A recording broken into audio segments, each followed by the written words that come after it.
So, like, you know, you can, like, go into some valley, it's like a jungle, and then you go uphill with that, and there's, like, fucking tundra and all that shit, right? And it's, like, supposed to be, like, this really weird place. Interesting. Lots of dwarves in there, like... Yeah. You say that almost like it's a little indignantly. I've got no problem with dwarves. This is what we're starting the stream with. I probably sound like horribly like offensive. I'm talking about fantasy dwarves. That's true. Yeah, like Skyrim. Like Gimli, dwarves. you know? Yeah. Not Not real people. Just to be clear. All right. Well, slight change of plans. We were going to play The Last of Us 2 today, but Alex could not make it. Yeah, Facebook killed him. Yeah, Facebook killed Alex. So we're gonna play Uncharted 2 instead. This is gonna be a shorter one, probably only take us this week and next week. Yeah, we got. What's a rock and a heart on? What's that a reference to? You know what is the original thing that expression is a reference to? Well, doesn't that originally come from the Greek expression, which was between Scylla and Charybdis or something like that? Which was, you know, like from the Odyssey, right? You got Charybdis, which is the big fucking whirlpool, and you got Scylla, which is the big fucking, like, multi-headed harpy monster thing. I didn't know that, but I believe you. Yeah, yeah. I mean, obviously the expression is, like, between bad and worse, and you sort of have to make a choice, right? Just like in the Odyssey, when the boat had to fight off the fucking monster while they're trying to get away from the whirlpool and all that. Right. But at least that's what I heard. I mean, maybe that's all bullshit that I just read somewhere. But I mean, it makes sense. I'll say that. I mean, quite a few of our expressions come from, you know, like, modified versions of ancient ones, you know? Oh, absolutely. I mean, language is... Nobody has new ideas ever. No. It's all old. It's just been reformatted. And every once in a while, when somebody does get a new idea, it's just going to be, like, shamelessly ripped off. That's exactly the case. I mean, to use language as an example, how many fucking languages have the word for computer just be computer? Even though they're completely different. Computadora. Exactly. Did not tell half of what I saw, for I knew I would not be. Oh shit, we're playing Marco Polo? Yeah, it's a Marco Polo game, man. You didn't know that? Oh shit, do we have to, like, yell out Marco and Polo as we keep step? There is a joke, at least at one point, that does about that, but... What's going on? So, how much Papa John's is in this game? Oh, it's a very exciting action game brought to you by Papa John's. Are we gonna get really hungry playing this now? Oh, that's why I had Papa John's before we started. Bye, Papa John's. I hope that Papa John's check is coming in the mail. Oh yeah, man, I'm getting Papa John's money all the time. Oh, so he took Russian Airlines. Just United. Oh, okay. That's even worse.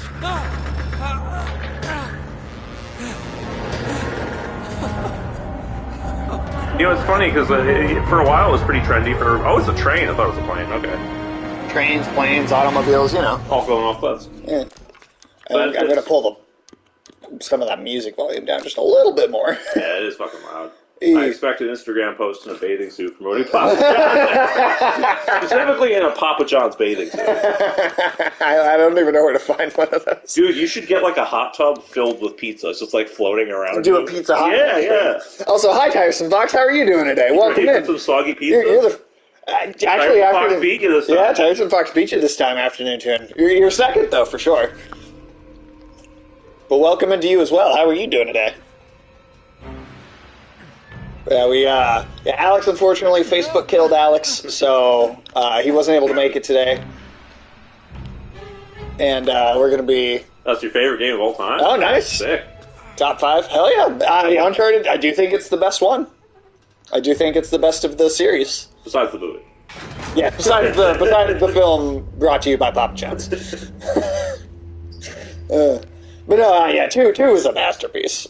It really is. For me, it would go 2, 4, 3... That turd almost killed you. The Lost Legacy, and then 1, I'd say, last. Okay. I know some people don't love 4 as so much, but I think it's the second best after 2. Okay. I think 3, for me, falls just a little bit because it doesn't explore its villains very well. That's the best game based on a movie. The best game based on a movie.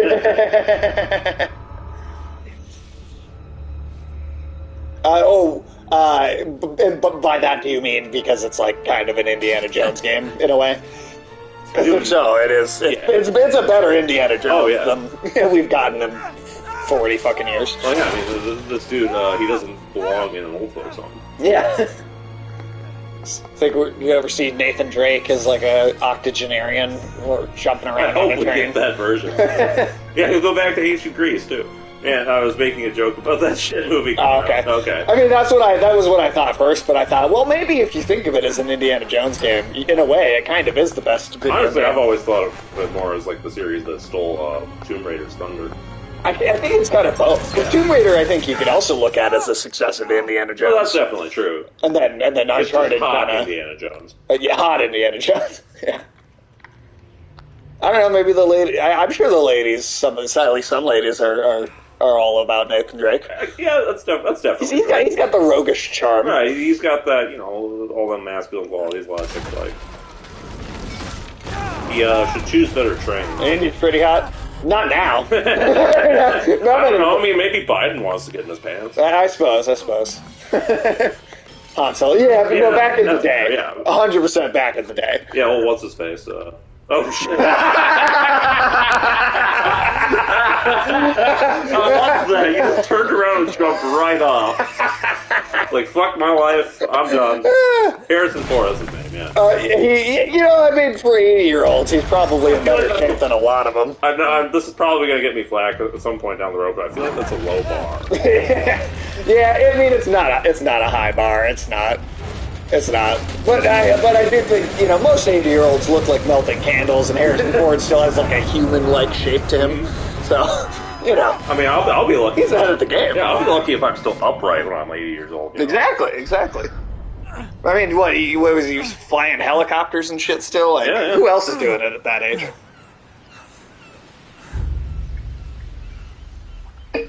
Yeah, fell off the fucking train. Time to get a drink.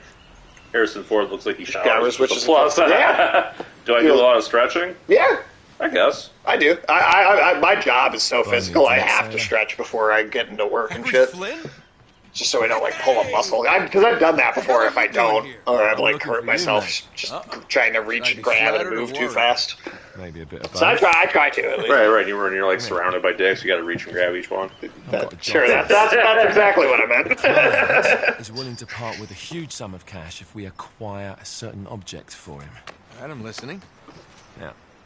The more stretching you do, the more of a payoff. That's 100% true.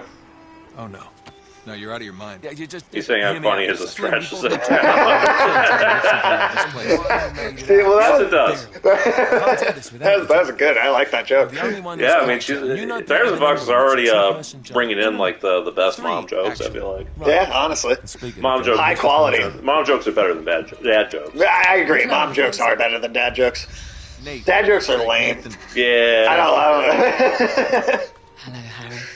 Chloe here's one of the best drivers in the business. She'll take good care of us. I bet. Right, look. What's some good mom jokes? The one Tyson Fox just made. Honestly, I don't know if I can list any other ones off the top of my head. I feel like I just know them when I hear them. Across the rooftops and just drop down into the What's the most low-fat Pops Pokemon? And what is worth all this trouble, I hear you? No idea. Butterfree. I didn't. Oh, God. You Do spin-off game with Clay? Yeah, I actually think if they wanted to do another Uncharted game in the future, she's who they should continue to do it with. I think that would actually be kind of fun. I didn't know there was a game with her. Yeah, it's called Lost Legacy. It takes place after 4. It's Sounds like you're working for a nutcase. Who's voicing her? She sounds familiar. What's her name? I had a crush on her. Actually, at one point, as far as a celebrity actress crush. She's fine. How's your what's her name? Claudia Black, I thought that's who it might be, yeah. Let me see. Borrowed it. Because she's been in a bunch of games. Yes, Claudia Black. Yeah, she's hot. Even at 51, she's still looking fine. What do you call a mother cow that's just giving birth? I have no idea what it was. What is it? This was written by Marco Polo. Yes, that much we were able to work out. Unfortunately, the rest of it's nonsense. Decaffeinated. That's good. I like that. I wish Michael was here for these. Oh, I know, right? One of these days, Michael will start being on the show more, and he hates puns, so, really keep him coming when that happens, because it'll drive him crazy. I don't know, someone want to fill me in? Marco Polo leaves China. with 600 passengers and 14 ships loaded down with treasure. Oh shit! I thought like Marco Polo might have been on that fucking flight that went down over there. Oh, the Malaysian plane that went to the black hole. Didn't they eventually find out that like the pilot basically just flew off course and decided to kill himself? And is like, that what happened? I don't even remember that. I never found out anything. I think that they had like pieced it together from like the pilot's Look at this like evidence of his mental state. Always need the dumb guy in the movie to go like, so explain that. Yeah, exactly. Especially like in Indiana Jones or anything where there's like clues and like a trail to follow to get to a treasure. You need a lunkhead in there. The funniest one to me is National Treasure, because the leaps in logic that Nicolas Cage makes when he's explaining things, there's no fucking train of thought that you could ever actually make sense for him to predict the things that he's coming up with. It's just complete gibberish.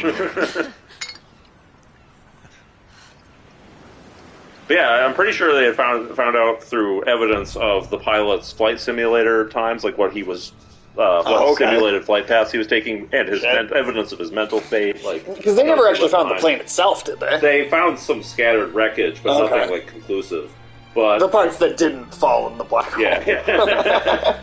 Like, if I remember correctly, the working theory is that he had just flown the plane out there and basically just planned to take everybody with him. So we're finally playing a game that's not about suicide. We bring up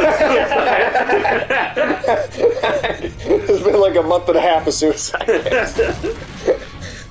That's what we should call the channel, a month of suicide.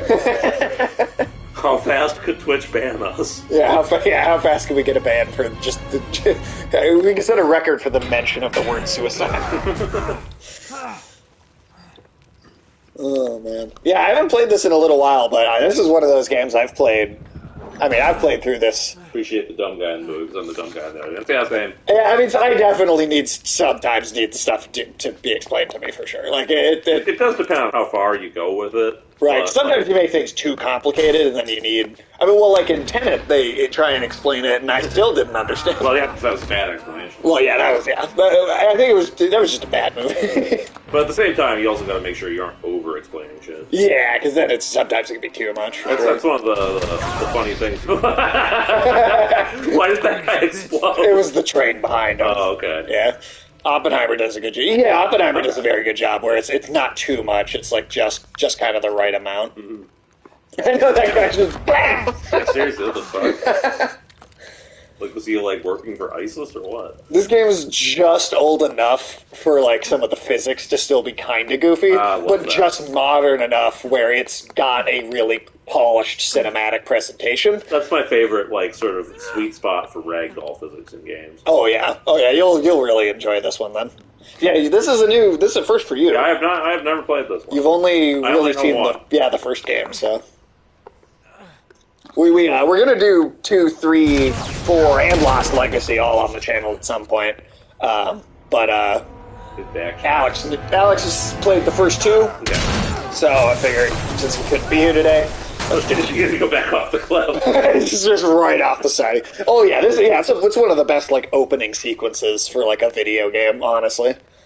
I'm sure he's dead.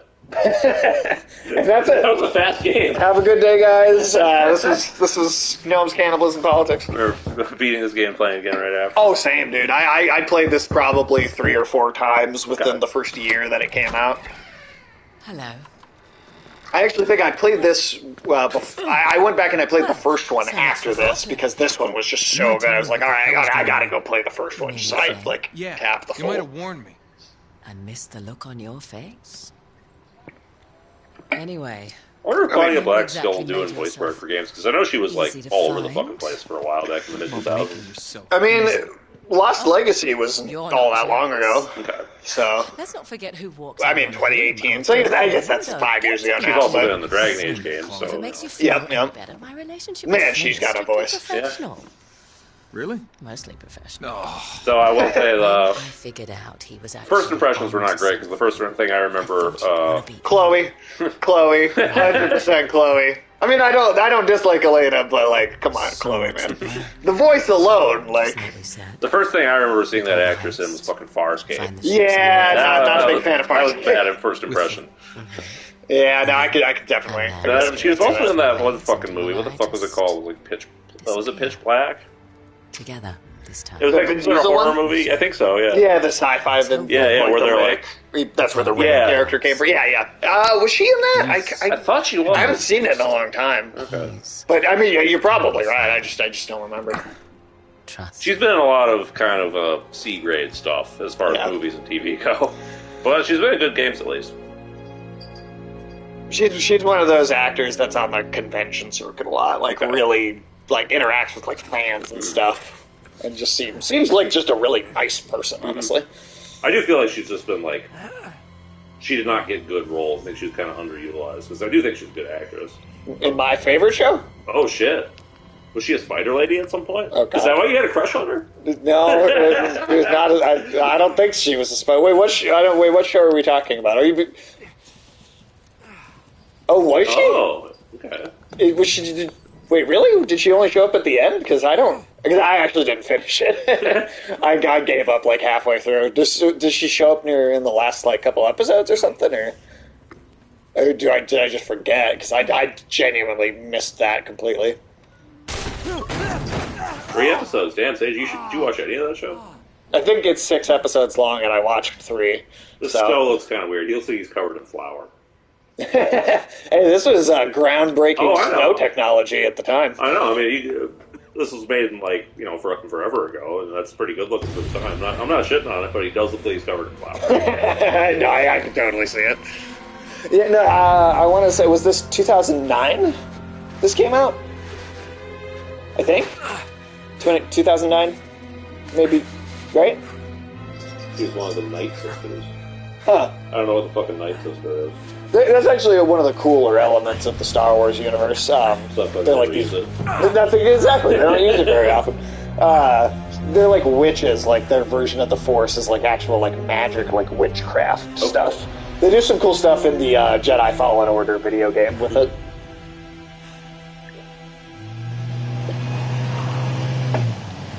And in some of the animated series. Honestly, in the Ahsoka, it seemed like that was the least interesting they had been. We won't need them. A little insurance, that's the Star Wars Benny Blizzard, yeah, that's true. Well, I mean, Star Wars ripped off so much of Dune. Yeah. I mean, a lot of sci-fi generally has ripped off all the shit in Dune. Yeah, well, it's like how, like, fantasy constantly ate Lord of the Rings. Yeah, like how much of just Dungeons and Dragons is just all kind of ripping off Tolkien. Oh, every single piece of it. With, like, a couple of, like, maybe weird exceptions of whatever those things are with all the eyes. Right. A Shagas? No, it's a different thing. But I think they just ripped off some Lovecraft to stick that stuff in. Right. I still want the Lovecraft adaptation where everybody has culturally accurate Boston accent. Oh no, it's a Shagas. Cthulhu should have a Boston accent. Cthulhu with a Boston accent, that'd be fucking gold. Well, there is apparently that... there's away from me, Samba. So, what I want to know, because apparently there's that Cthulhu dating game. Yes. Does Cthulhu have a Boston accent in that? I don't know. Is Cthulhu more or less dateable with a Boston accent? Yeah, does the Boston... Yeah, what's the chat's consensus? Yeah, what do you guys think of the chat? Is Cthulhu more or less attractive with a thick Boston accent? You need to have a little more. Okay, this one here. Oh God, it's a hentai. We can't even get close with those floodlights on. We've gone over this. Just make sure. I agree. The lights will be out. I'll have the van waiting at the rendezvous point. Just make sure. I really. God, I really want to see that at some point. We did find I refuse to answer. Fair enough. We did find a little 8-bit RPG called Cthulhu Saves Christmas we're going to stream at some point.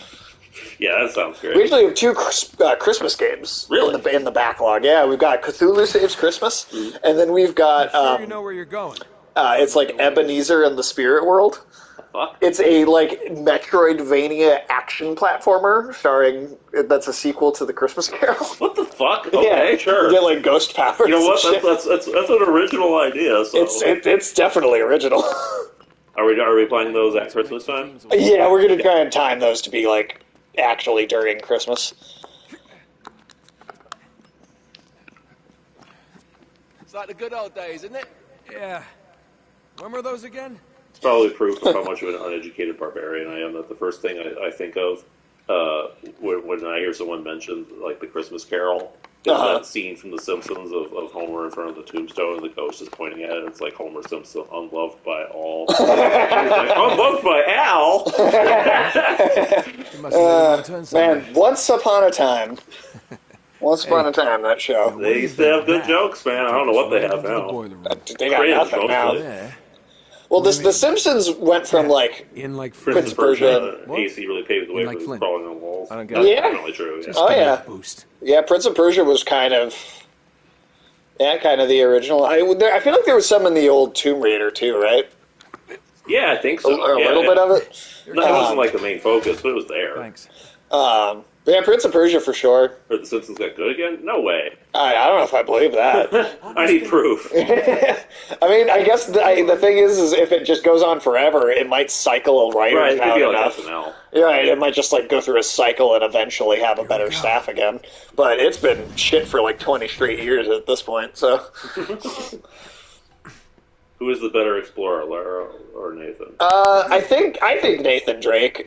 Tomb Raider, like Lara Croft in Tomb Raider, I think is cool, but I don't think they've ever managed to flesh out her as like a character as much as like I think those reboots from like the 2013.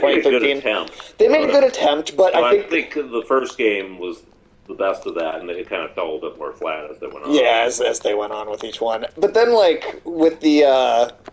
On the plus even the first one though had a really weak supporting cast, and so like even though she had a pretty solid characterization, it still ended up falling a little flat because so much of what her personal goal and everything was helping these other characters that were just so bland. Counterpoint: has Nathan Drake ever fought a dinosaur? He has not fought a dinosaur. Well, that seems like a skill set that you need. That's a good point. That's a good point. I mean, she does have that on him. That's Well, we're not going this way. Not if you want to keep your skin. Yes, fought zombies. It's true. In the first one. I think dinosaurs are a lot more menacing than zombies. What about a zombie dinosaur? That would be bad. That'd be hard to deal with. Maybe that'll be the next Jurassic Park. Yeah, God. Why not at this point? Yeah. They clearly don't give a fuck about. No, that should stop being like intellectual in any capacity a long time ago. Yeah, I mean, before the current movie. Oh yeah, that was just the first one. Oh my god. That's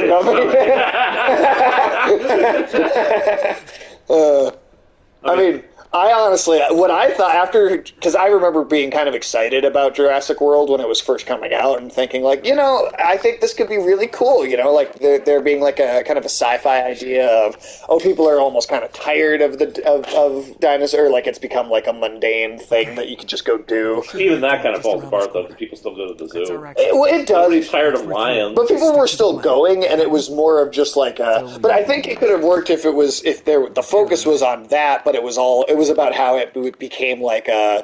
Not that no one cared, because they still went, but it became like this novelty, and it was still interesting enough for people to do it, but it wasn't like magical. Sure. I think that could have been something that was an interesting difference. But then the actual movie that movie was so stupid. I didn't even see either 2 or 3. I don't want to. Well, actually, I kind of do, but only on a bad movie night, Kevin.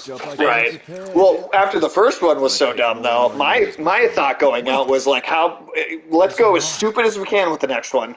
Let's call it Jurassic War, and let's deploy velociraptors in like the Afghanistan War. But then that's kind of what the plot was like about, except it was less interesting. But it was the government and the military going, how can we weaponize dinosaurs? Oh, is that what they did? That is straight up the ultimate premise of 2 and 3. I guess they got that. There's a black market where the military is buying dinosaurs and they want to weaponize them in some capacity. It's do Mad Max with dinosaurs. See, that sounds way more I fun. hope somebody tuned into this right as I was saying this, so I sound like I'm like Alex Jones or some shit.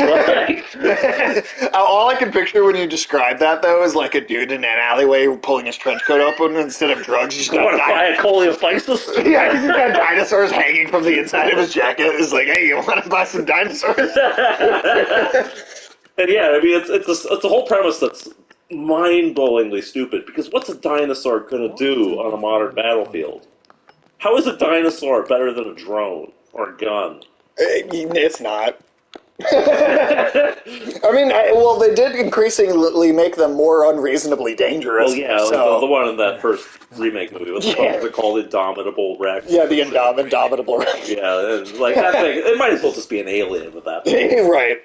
Well, I mean, yeah, that's the thing. It's like, the regular ones escaped before, so obviously if we make it, like, invisible... But then it got the shit kicked out of it by the regular ones anyway. Well, it's because they had a superhero team up there. I know. That's what they should have done. They should have had the military deploying, like, mutant dinosaurs in Afghanistan. Yes. But then the regular dinosaurs, they formed, like, the Dinosaur Avengers, right? Yeah, there you go. So you could have had, like, a cinematic universe, right? Oh, okay. Well, I mean, I want them to just cross over directly with Marvel. With Fast and the Furious. Ooh, well, that seems like... I want a Velociraptor driving a Charger, man. I need to see that once in my life. T-Rex has got to be at the fucking barbecue. Yes, dude, the T-Rex is... fucking Vin Diesel cracks open a Corona on the T-Rex's teeth. He's at the grill, just, like, flipping the burgers right into its mouth. Oh, my God. I'd be so funny. I would enjoy that so much. Yeah, this is really Prince of Persia right now. I love how it's like, we gotta make sure we take these guys out non-lethally. They're just innocent security guards. Bang! Cranial trauma. Yeah, that dude might be dead. I'm pretty sure. He's not moving. I'm pretty damn sure he is. And if he is alive, how much brain damage does he have? Whoop. Something glitched out. Yeah, I just went through that thing. Alright. It's probably because I'm here. Whenever I go through a video game for the first time, I always get the worst glitches. I don't think I've ever had a glitch in this game, period, once. in the, like, 10 times I've played through this. Oh, shit. I remember the first time I played the original Half-Life as a kid, like, there's that area where you go in, like, the test chamber and it gives you all those visions of, like, the aliens and shit. Yeah. But the first time I played it, one of those aliens just teleported into the fucking chamber with me and was attacking me. That's not supposed to happen. How athletic do you have to be to do all that climbing? Very. Oh, dude, you gotta be like a fucking Argonaut. Yeah, like, most people aren't doing that shit. You gotta be like a fucking Navy SEAL or some shit. Yeah, you gotta be... I mean, I could never fucking imagine being able to pull off, like, a fraction of any of this. You would need a lot of training.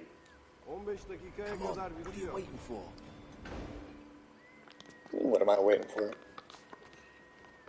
And then, in the same playthrough of Half-Life 1, there's like a hallway shortly after that where there's a bunch of monsters in glass cases where you're just supposed to look at them, right? They're not supposed to attack you.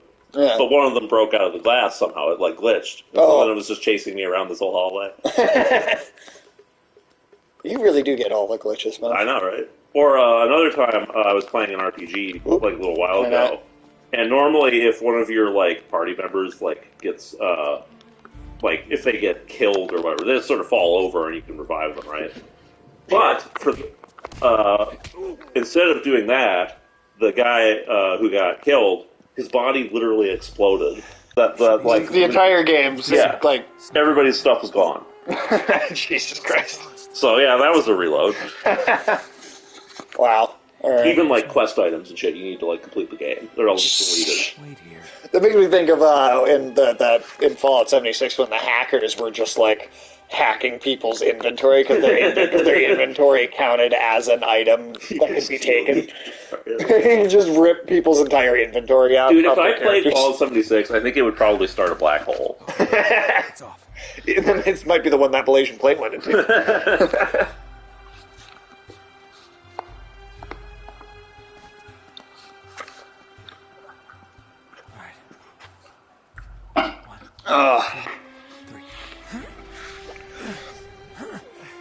But no, Afternoon 2 and Tiresome Fox, how are both of you doing today? I may have already asked that, but Okay. just to absolutely cover my bases. You gotta check on them constantly. Yeah, I want to make sure people are happy, having a good time. Good? Good? Hell yeah, man. Somebody is Hello, needy hello, right now. dog. Are you needy? Are you needy? Are you a needy dog? He's like, you haven't paid attention to me for all of 20 minutes. It's been 20 minutes since someone talked to you? Oh my god. Oh my god. Tiresome Fox is good too, that's good. Hell yeah. Well, at least everybody's getting a prolonged dog Yeah, encounter. that's true. We usually just get the cats on here, specifically their butts. Yeah, they cats really like to do I that. suppose Link will probably turn around at some point. Hi. Yes. Hello. Here, you want to look at this? You want to look at there? He does not. No, no perception. Would you rather be a thief like Catwoman or a thief like a member of Ocean's 11 or Point Break? Catwoman, because I fucking hate Ocean's 11 or the entire Ocean's franchise. Well, what if you're Catwoman and you're fucking Danny DeVito? Well, I'm not Is interested. that a plus for you? No, I'm not real interested in that.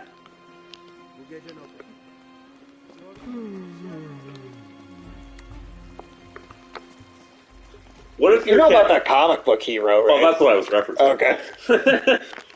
Do you guys know about that comic book that the Penguin comic book that Danny DeVito personally wrote? About how Batman was like a COVID denier or something? Yeah, Penguin. It was about Batman was like a COVID denier, and Penguin was like solving the COVID pandemic, and Then it just ends with him fucking the shit out of Catwoman. yeah, it's just like sex scenes between him and Danny DeVito's Penguin and Michelle Pfeiffer's Catwoman. Tiresome Fox just learned about it though. Yeah.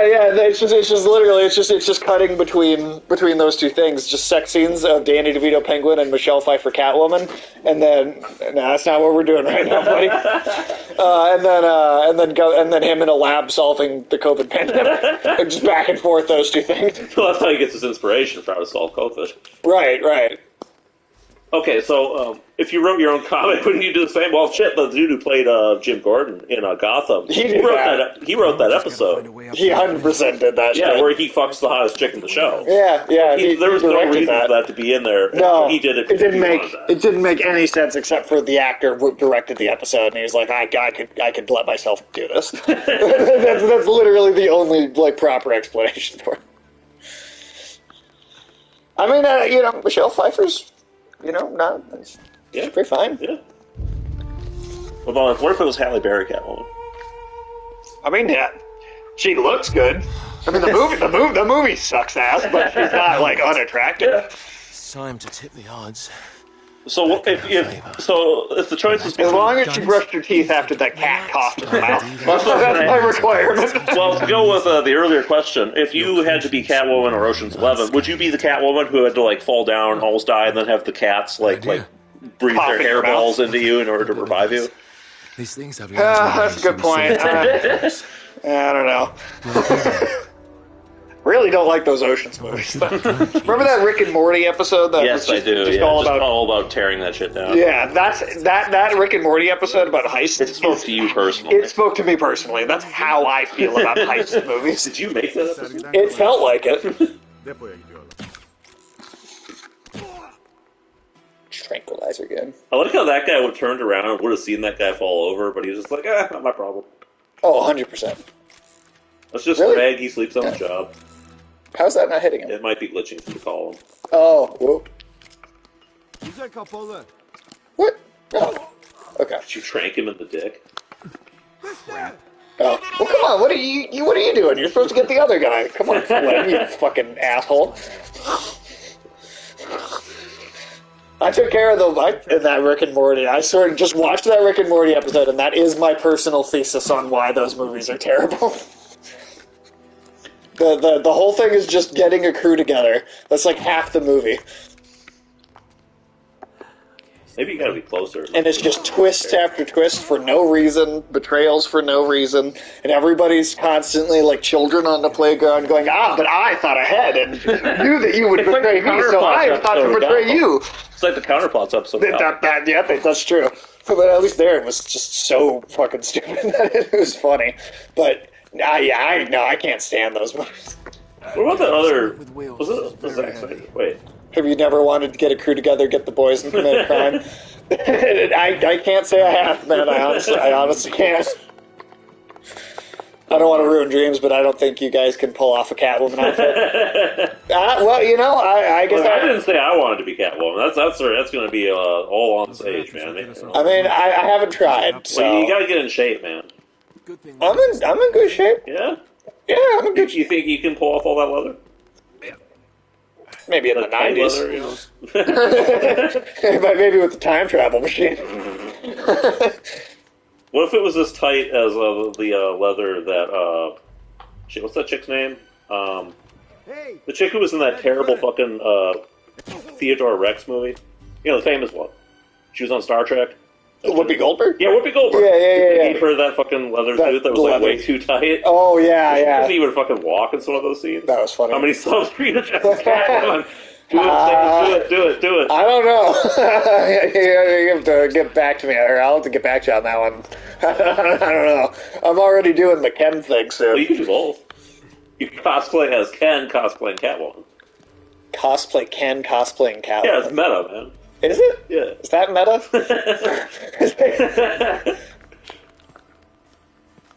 Ah.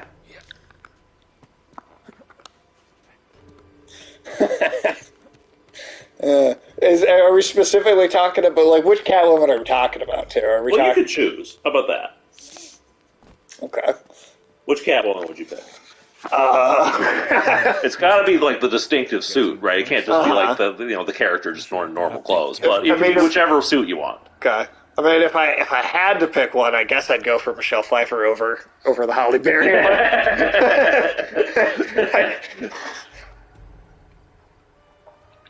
I do think the 60s Catwoman. There you go. Oh, there you go. Yeah, I do think the Halle Berry. Do the Eartha Kitt version. The Halle Berry one would be the hardest to pull off by far. Well, I don't have big enough tits.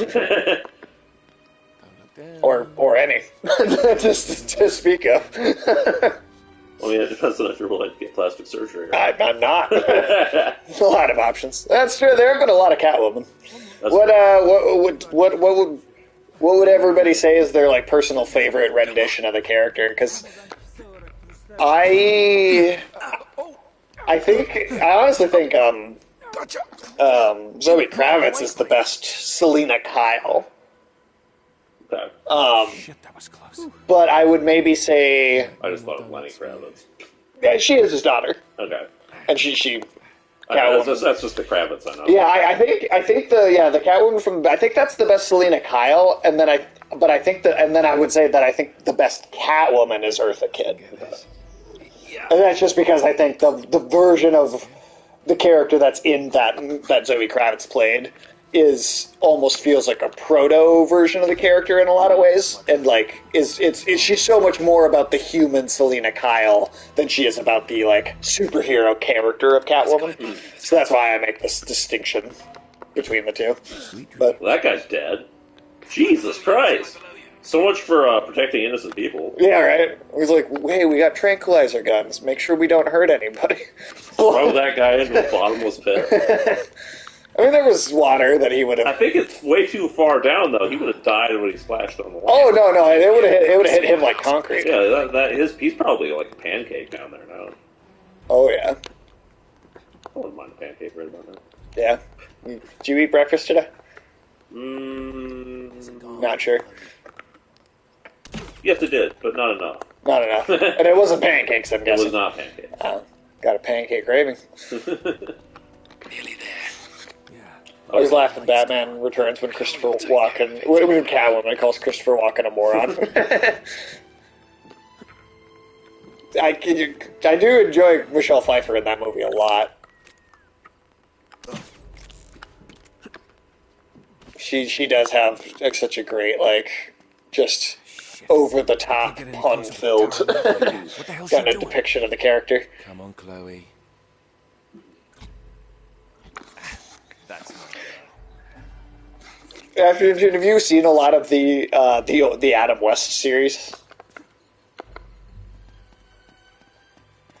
So I want to say I'm like, I've slowly been watching it over the course of a few years, several years at this point, And I've probably seen roughly half of it, I want to say, by now. Took you that many years to watch half of it? Well, I got the box set for his birthday one year, and then it's just occasionally. Ladies first. Was that also made by Danny DeVito? Yeah, did Danny DeVito also make the porn parody? I really just want the gay romance between Penguin and Riddler, yeah. Well, I want the gay romance between Penguin and Riddler from the show Gotham to be reenacted by Danny DeVito and Jim Carrey. Hell yeah. No worries, mate. Just watched it for the story. Oh yeah. Oh, I'm sure. All right. Yeah, take that Sure it's the Aztec right label. one. Man, imagine how much gravy you could put in a gravy boat like that. Great on Thanksgiving. Marco.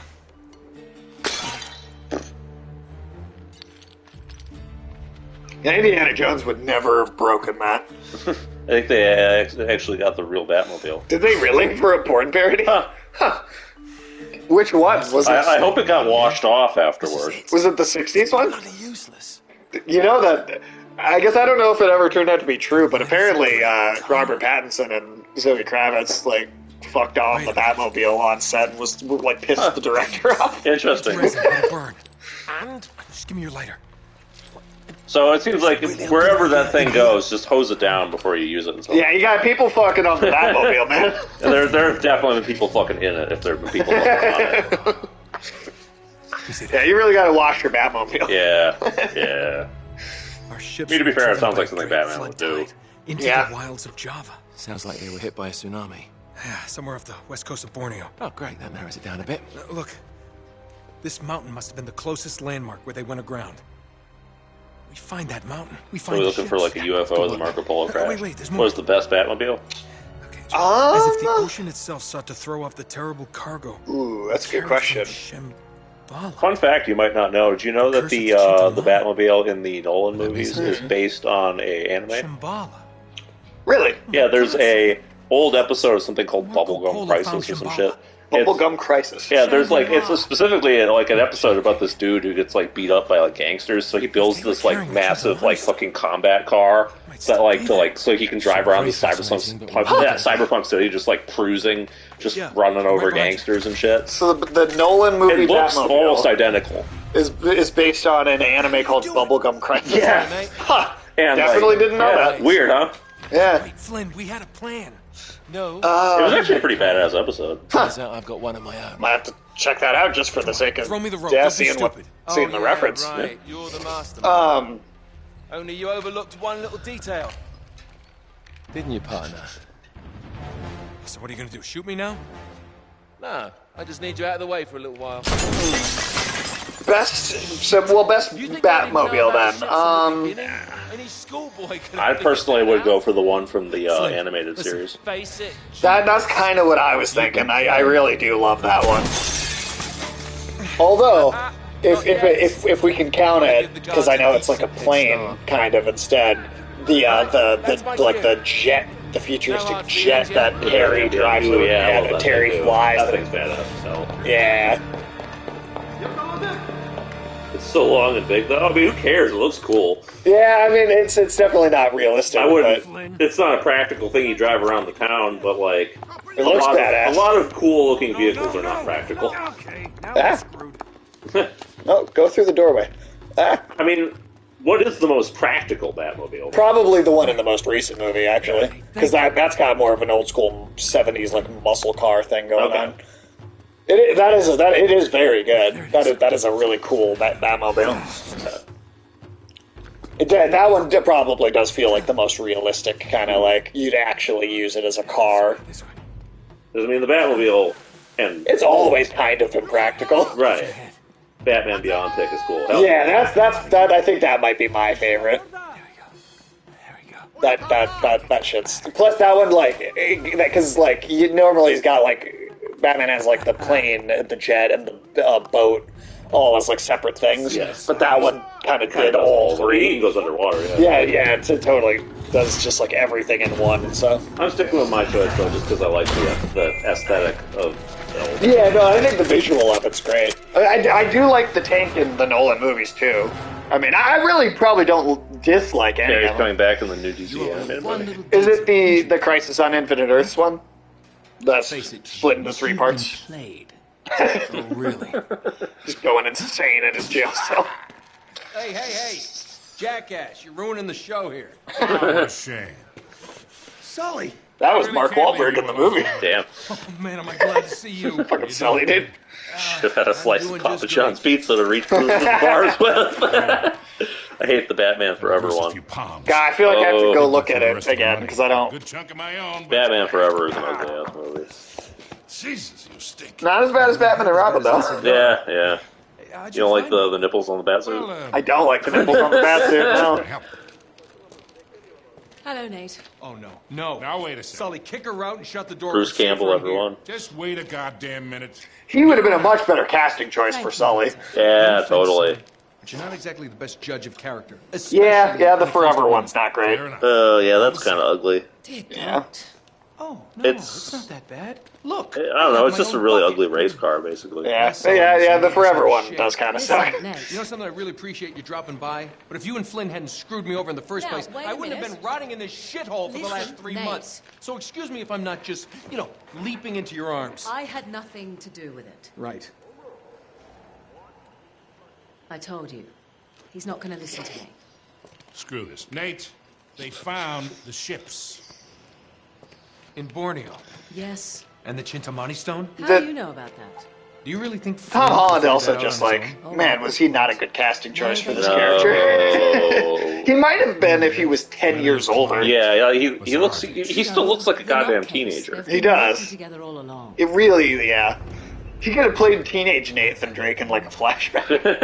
He found the stone. That means Or there's he's working still at time. Papa John's. He's working at Papa John's in his younger years. You're gonna snatch that treasure right out from under them. They should have just made like a whole Uncharted Papa John's movie, you know. They could have pulled from Uncharted 2. not even 10 years older. It's a sacred object. You don't think so? What, like a Buddhist holy grail? Yeah, I mean, I could see it also not working even then. I don't think he has the Han Solo swag. That's fair. That's fair. I mean, my pick was always, if they were going to do it, my pick was always Nathan Fillion. Yeah. Which they even did a fan-made film with him, and it was great. Hundreds of millions. At least good for a fan film. Loads more. Lazarovich paid top dollar for Marco Polo's journals. He's been after the Chintamani stone for years. Well, if he's been counting on Flynn to find it for him, it's no wonder he hasn't had any luck. If I can get a look at Lazarovich's files, I can find that stone. Hang on a minute, cowboy. That's easier said than done. Is there anyone else that you think that we think, And his tent is in or the middle that of they think town. would have been a good casting choice for Nathan Drake, other than Nathan Fillion? Nicolas Cage.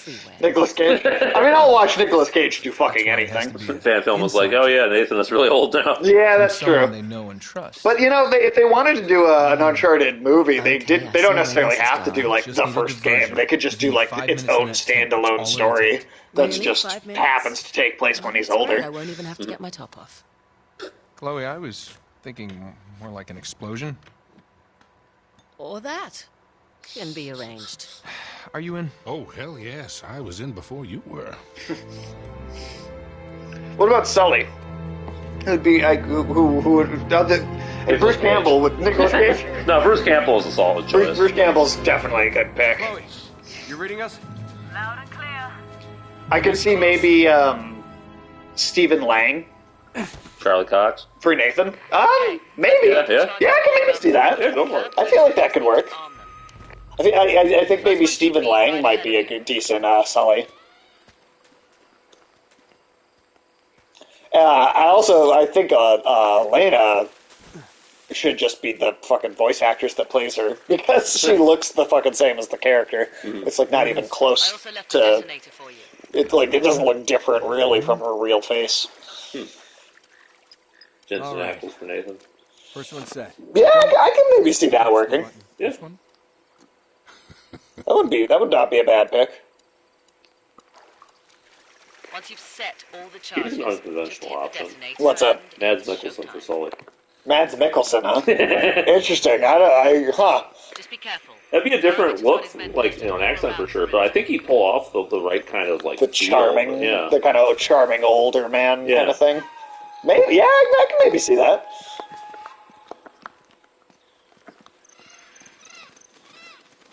Keep an eye out for... Yeah, I do remember just how, like, this game's graphics were mind-blowing when this game came out. It is a good And looking it's held still held up, yeah. Yeah, it's held up pretty well.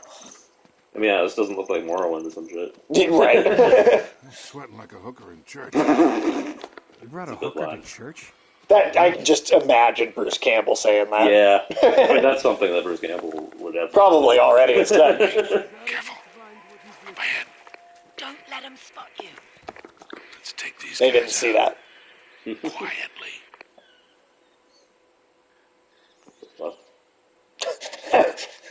I don't know what the pathway goes. I don't know exactly what that was, but It's going over to lean right next to you. they've got to get themselves into the position.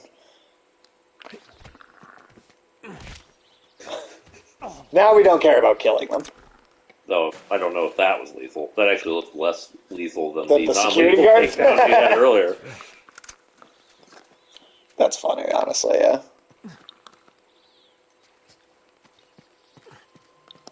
What's that? What is over here? Oh, a little extra thing, yeah.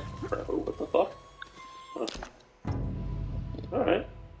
The treasures you find, I don't think they actually have anything to do with the places that you're in. They're just kind of random collectibles Asian for treasures. the... Yeah, just random collectibles for the sake of it. Right. Funny.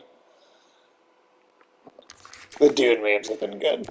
Especially the ones about the popcorn bucket. Oh, yeah. I mean, that's a solid Tiresome spot Fox, for did that. you see the popcorn bucket? Yeah, you gonna go get the Dune flashlight? You can eat popcorn out of it. How does it feel eating popcorn out of a flashlight? I don't know, that wasn't too bad.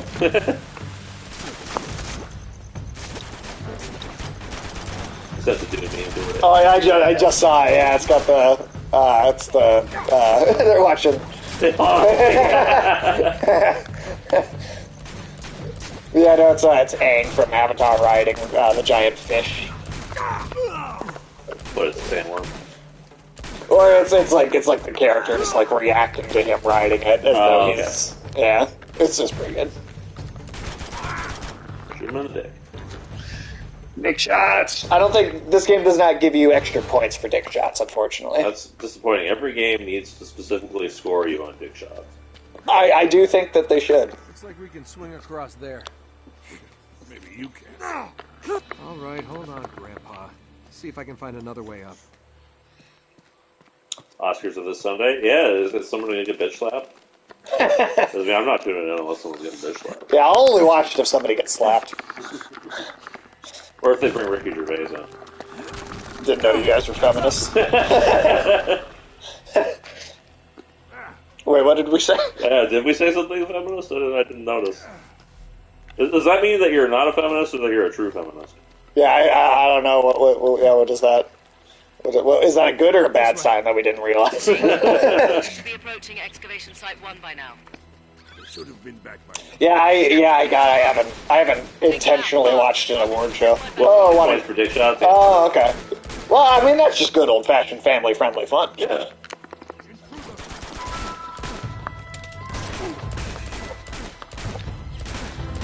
And hey, for any game that has female enemies, bring in the pussy shots too, I don't think they really have much of those.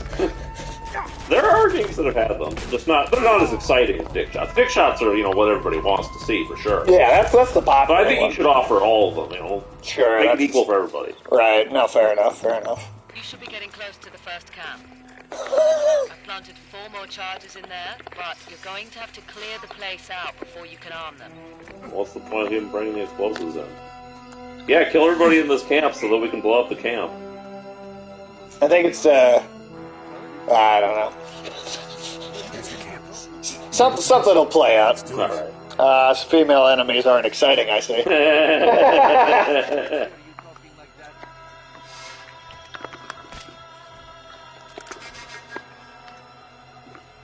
Well, I mean, I'd say that's why we bring in the pussy shots, You gotta make it more exciting. How many people has Nathan killed throughout 4 games? Oh, dude, he's so many. This dude's a one-man army at this point. I mean, really, any video game character that deals with, like, henchmen, right? I'd say any video game character in any kind of fighting role at all that probably killed, like, hundreds, not thousands. Either of humans or of kind of monsters.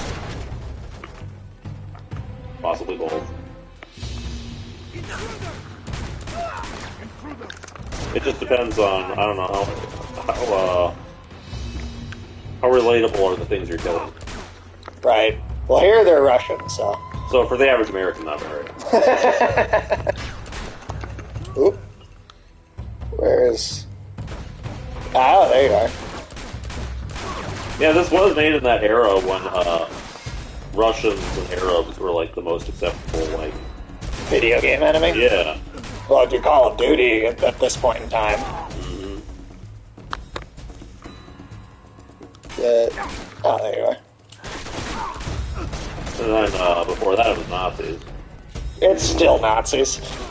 That one never went away. That's true, but it did kind of go out of style in the mid-2000s when everybody was aping all the Middle East shit. That's true. People got bored of killing Nazis for a little while, and then it had a resurgence in the 2010s. Yeah.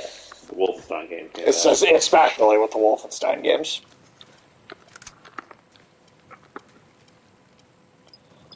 God, that's the only thing about it, that Indiana Jones game is it does make it so we're going to have to wait a lot longer to get the Wolfenstein 3. That's true, yeah. But at least it's Nazi killing in both. So. There'll be only 2 left. Yeah. Oh, that's that Black Lagoon anime I'm watching for Afternoon Tune has some solid Nazi killing in it. Oh, good. Yeah, that was fun. It was a nice surprise. Nazi killing is fun for the whole family. Yeah, that's a good old family fun. All right, one more and we're out of here. All right, let's see. Where's that last one? Over here somewhere, I want to say. I mean, Nazis are one of the few groups that most people can agree are bad. Yeah. I mean, pretty fucking universally. And then communists are sort of the close second. Yeah. Like I saw someone say, if you include a political party in a game, it doesn't mean the game is political. That seems like a reach to me. Come on, kid, quit screwing around. Oh, is it over here? I haven't armed all the charges yet. Yeah, I'm doing it, Sully, alright? Oh, there it is, okay. Yeah, I mean, you can... Because, I mean, the political party, if it's in the game, it has some sort of role, and presumably the role it's been assigned has some sort of political meaning behind it. At the very least. Either if it's opposition or if it's pro that political party, that's still a political statement of some kind, right? Right. No, it is, yeah. Like how many... Let's say you have a game where aliens invade, and then the U.S. Army saves the Earth. I mean, is that not political? Come on over here, I'll give you a boost. It would at least be on some level. Right. I mean, maybe it's not like, you know... Gorgeous, jump up. I mean, there's surface level, and then there's, like, actually making something... It's like a deep, thoughtful statement, but it doesn't mean... Just because it's not deep and thoughtful doesn't mean it's not political at all. Exactly. Yeah. Ooh, that must have been some tsunami to wash these ships so far inland. Okay, there's nothing up there. Alright. Just waiting for a game where we can hunt down evil landlords with a broken dream. Yeah, and then terrorists are the other universally evil thing you can kill without remorse. Yeah, that's true. That's pretty acceptable, especially in video games. Mm-hmm. I still thought it was ballsy as fuck that Breadwinner animated movie actually had that terrorist character who's entirely sympathetic. Yeah. No, that movie was that was a great movie. Yeah. The Breadwinner was really... Has anyone in the chat seen The Breadwinner? That was a stellar animated film. What the fuck was that?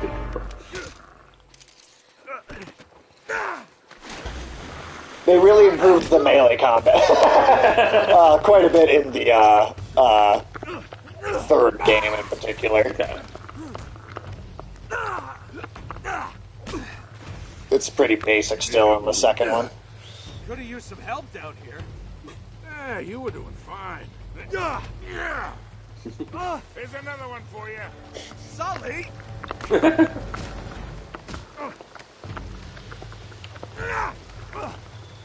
Hell yeah. Enough of this frivolity, kid. Come on, we got work to do. What does frivolity mean? Can't connect that to the word frivolous. I like that he's kind of like, hey, no worries.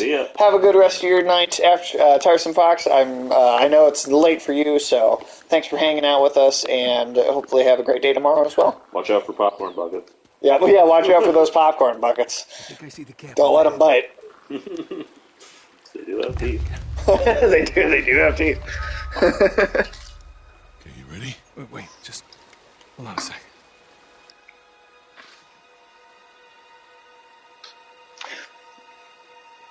How many people do you think would like to play as the Nazis in a video game? I'd say that depends on the game. I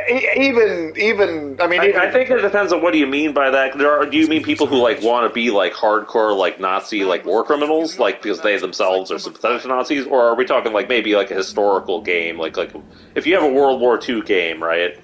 It's like, even if, let's say it's like a multiplayer game, you need somebody to be the bad guys, right? That's true.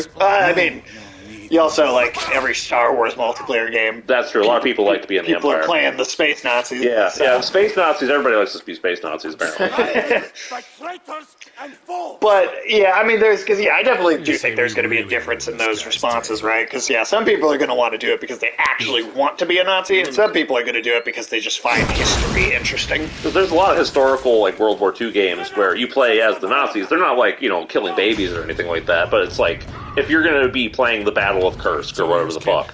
Right. You're going to have both the Russians and the Nazis to play as. Space Nazis do have cool. It's true.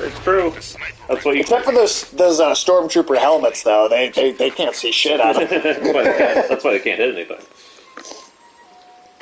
But that's the one thing you can give them the Nazis. They did have good uniforms. Well, Hugo Boss literally designed uniforms for the actual Nazis. I will say the Russians had some pretty nice uniforms, too, back in the day. Yeah. But, at the same token... Evil people can have nice clothes. That's not impossible. I'd also argue, if you have a game where you can play as, the Soviets... Japanese... That's not exactly better. Exactly. Nazis put the sleigh.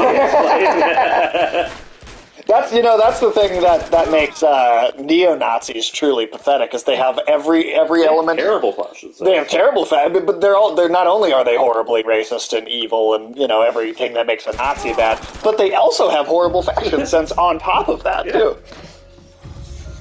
Man, this Lazarevich guy isn't screwing around, Sully. Yeah, I think the fucking Wehrmacht would be pretty disappointed, You went from those fashionable, black uniforms, and now it's just, some, bald dude in a wife beater. Right. Did Hugo Boss ever get in trouble for making those uniforms for the actual Nazis? Not. Ford never got in trouble for selling trucks to the Nazis. That's true. That's true. Fanta's still around. That's a straight-up Nazi soft drink. There's actually quite a few American companies that openly collaborated with the Nazis. Fucked up haircuts, ugly suspenders. Yeah. It's not a good look. It's really not a good look. A fate decreed by the dreadful cargo we bore from Shimon. Let's just say there were people that weren't Nazis, but they still dressed like that. I'd still hate them for how they dress. Yeah. Even if they did none of the other things. It just looks bad, Fucking ugly. Yeah. I would have sooner endured the wrath. That's how you know a person has given up on how they look. Yeah. From that sacred just no.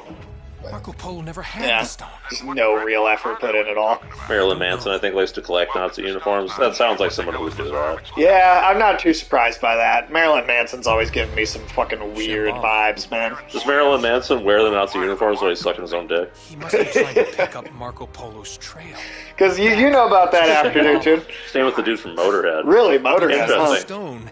You know about how Marilyn Manson had a couple ribs removed so he could suck his own dick. In all this I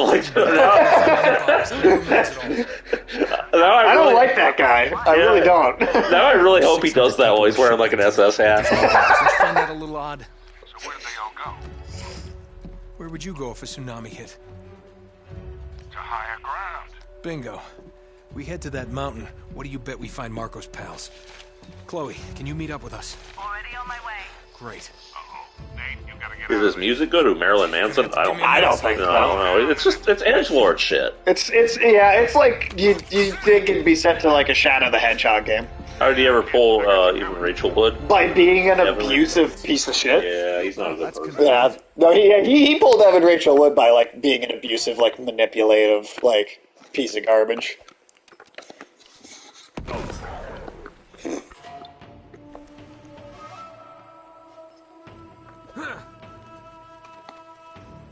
I'd rather listen to a fucking Bloodhound Gang than Marilyn Manson, I'll tell you. Honestly. Get your hands up. Coming in on the left. I do like how chucking those grenades seems to allure enemies to you. Yeah, right? I don't think I've ever heard a song from him. I have. It's not worth it. Yeah. Do yourself a favor and don't. Like, there might be some that are maybe more okay than, like, actively terrible, but, like, that's the best I'd say you're going to see that, dude? He just blew himself up. Oh my god. That was great. Jesus, this is like Half-Life 1 all over.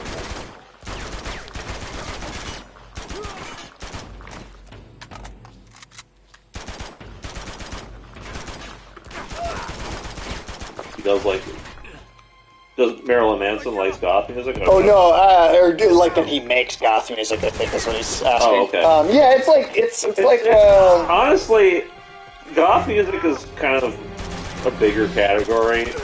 I'd say he specifically makes edgelord music. It's like very, like, screamo kind of metal. The lyrics are all just, like, really over-the-top, like, sexualized stuff, lots of, like, pointless swearing and shit.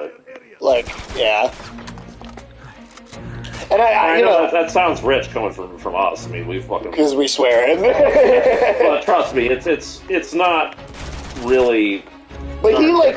thing. I'm not doing it to be cool. Exactly. We're not making some sort of, like... We're not making art, you know? We're just talking shit. Yeah, we're just being dumb. Whereas I think he really thinks he's fucking cool. Yeah. For swearing and for doing what I don't know. Like I would say, like, That's why I specifically said Bloodhound Gang is better, because they had the self-awareness to do that while making fun of it. Right, or like Rob Zombie, maybe. Yeah, Rob Zombie, he gets that. Like, he kind of dips into edgelord territory a little bit, but... I don't like his movies. No, but you can also tell where, like, he does stuff with a wink and a nod. He's having fun with it. Yeah, I mean, he likes, like, the shit like the Munsters, yeah. You know?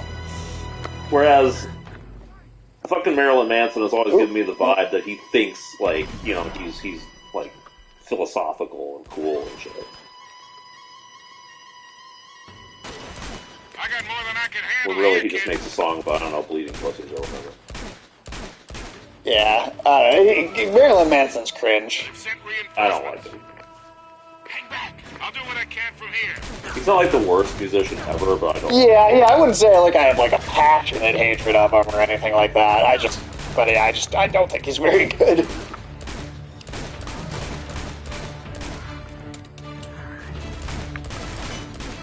You know what they should do from our earlier discussion of Jurassic Park? Oh shit! They should make a Jurassic Park tie-in game where you play as one of the dinosaurs sent to Afghanistan. Oh, there you go. You come in here so I can get your ammo. That was awesome. Look at that shotgun.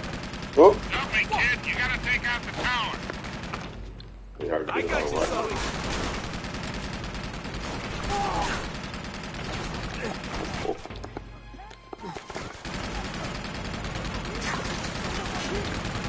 I don't know if you'll be able to make it over there. Oh, you just chucked your maple on the wall. That's cool. Oh. Nice. Okay. I thought it fell or something. This thing's out of ammo. I still remember, I think, at least a lot of this game kind of by heart. This is one of my all-time favorite. Oop, well, okay, I didn't mean to do that. Don't be like that NPC.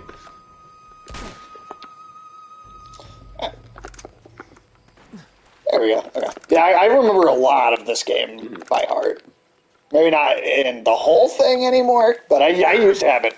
I used to have the entire game memorized.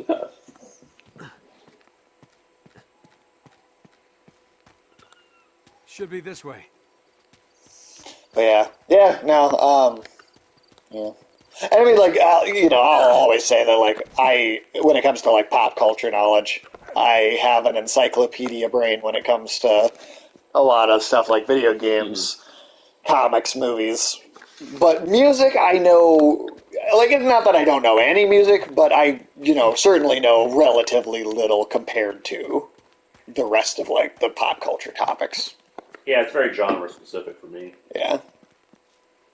Like, the stuff that I know it's like a complete, like, random kind of assortment of stuff. Mm-hmm. There's a little hip-hop there, a little rock here, a little electronic here. In between. Yeah, a little bit of WAP. Bring a bucket and a mop for your wet-ass B-word.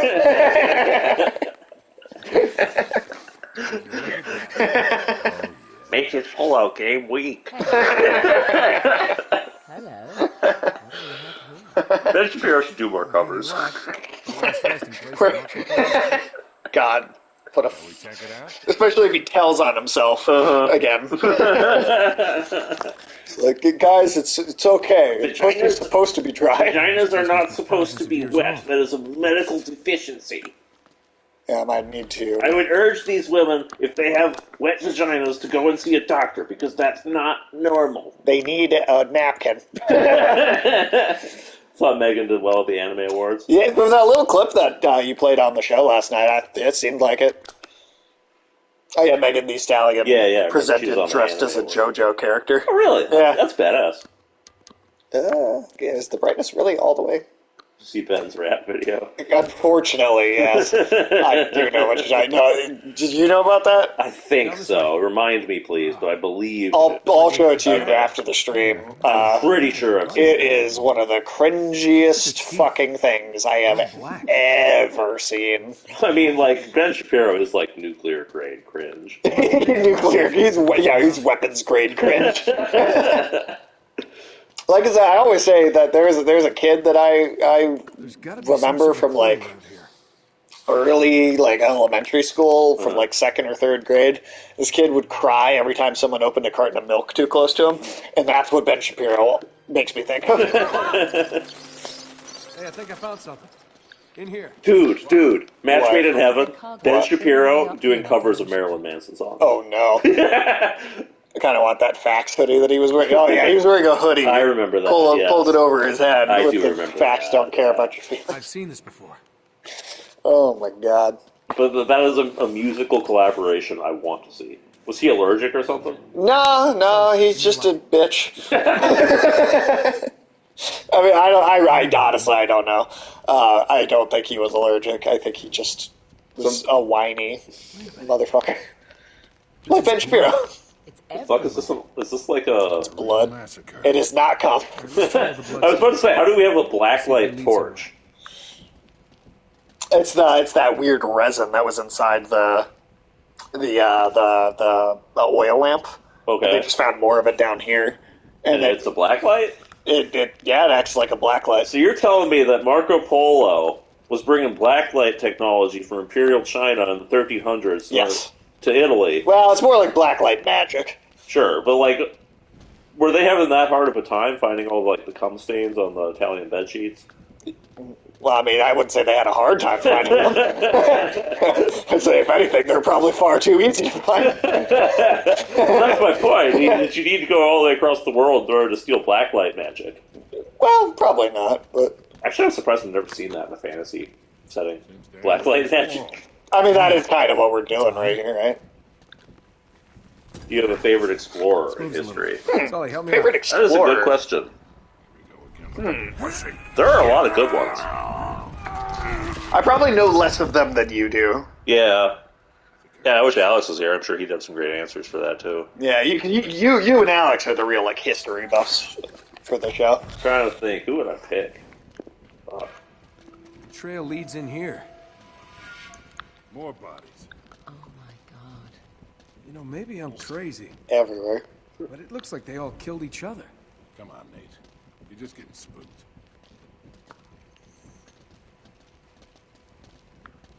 Probably go with someone like Ibn Battuta. You know, like it was an Arab, it was a North African dude who basically toured like the whole Middle East and more of Africa and shit. And he like wrote about travel and shit. If I remember correctly, he had like started off like really fucking rich. But then he was kind of going around just like with like shitloads of money and just bringing it places. Just kind of giving it to random people. Yeah. Oh, there you go. Just kidding. Nate, you're gonna give me a goddamn heart attack. Or Herodotus. I mean, he's a historian and kind of an explorer. That's true. That's true. He traveled like all across the ancient world, interviewing people about their local histories or whatever, and then he compiled it all into what's considered like the first historical text. A lot of that is, of course, like spiritual ones. fables and random bullshit that people probably lied to him about how they were fucking like griffins or whatever across the desert. Kid, but I don't like, even know what the hell you're talking about. it's a really kind of interesting dude because it was like the sort of first like academic sort of like investigative attempt to collate all that historical knowledge. Whereas before that, it was always just propagandists working for some king to just give whatever history benefited whoever was paying them. Right. Between Greater India and the province of Then there's that Chinese guy, the one with the treasure fleece. I don't remember his name off the top of my head.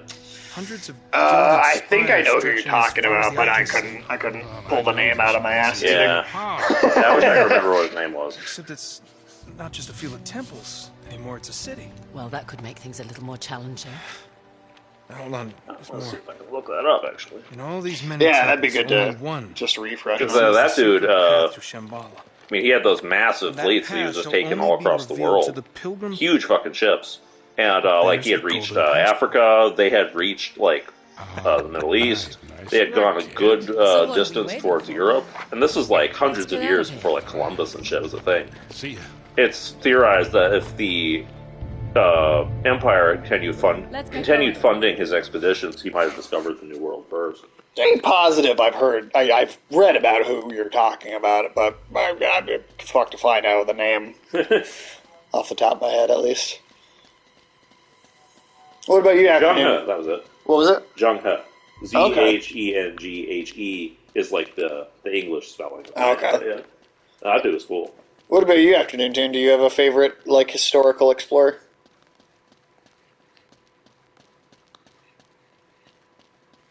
I'm going to go out and make sure the coast is clear. I'll see you in a bit. The Shackleton expeditions to Antarctica were pretty crazy too, because like that was just some like hardcore survivalist shit that they had to do when they were down there. Right. Eating people and stuff. They didn't have to go that far. I do think they had to eat their dogs though. That's why you're lucky. Yeah, you don't want to go to Antarctica. Come on. Because first you're going to pull a sled, and then you're going to be food. In here! It's Drake! What the hell? Get your hands up. You sure know how to pick 'em. Shut up, son. Should have known it was you. And you, Victor goddamn Sullivan. You still dragging this tired old sack of shit around? Easy, mate. How dumb Ballsy for a guy Flynn is, too. Like, he's not good at any of this. Like 3 months in the jungle without a clue. Found the ships though, didn't I? You couldn't find your own ass with both hands. They came from down there.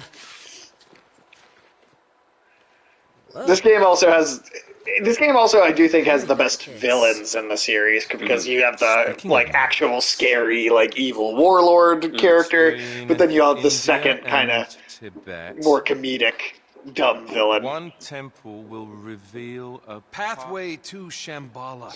Jesus, Flynn, while we're young. All right. Don't be such a bad sport.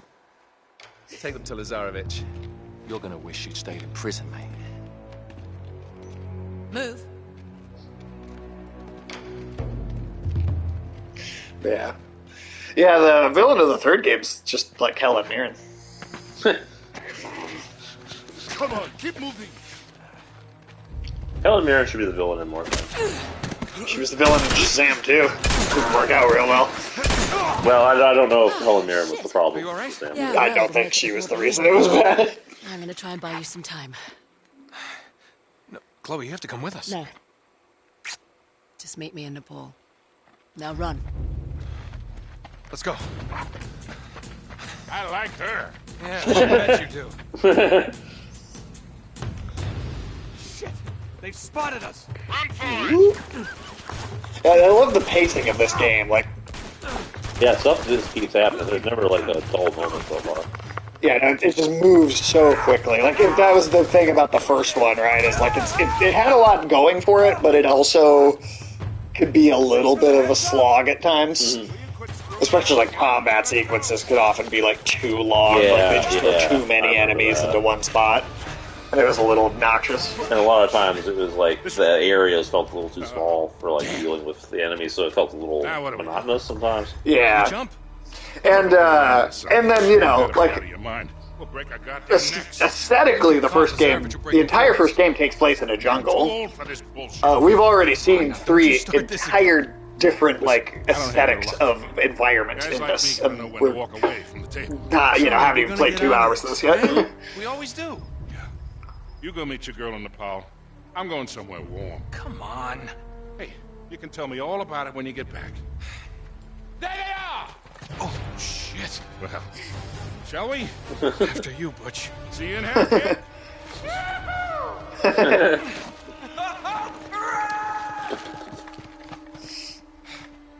Shit.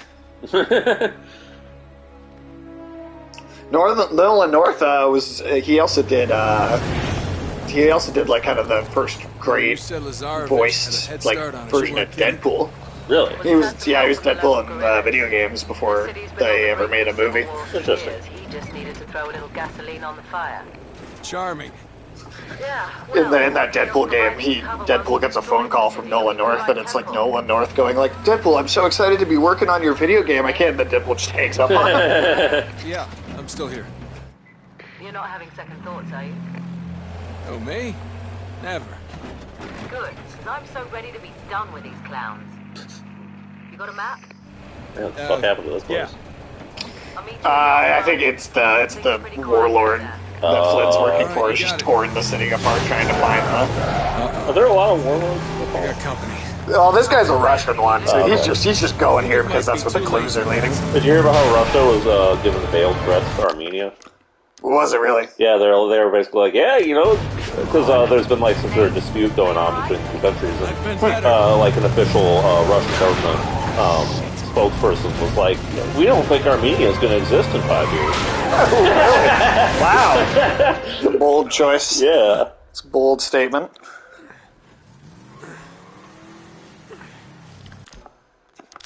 I feel like some of that the action sounds could still be pulled back a little bit. General sound effects. Maybe it's the movie. That could be. Maybe it's the cutscenes. Yeah, let's pull that back just a little bit. Oh no. Urban warfare. Okay. Don't they ever give up? Trying to fucking go after him down this tiny, like, alleyway. Jesus, dude, just get out.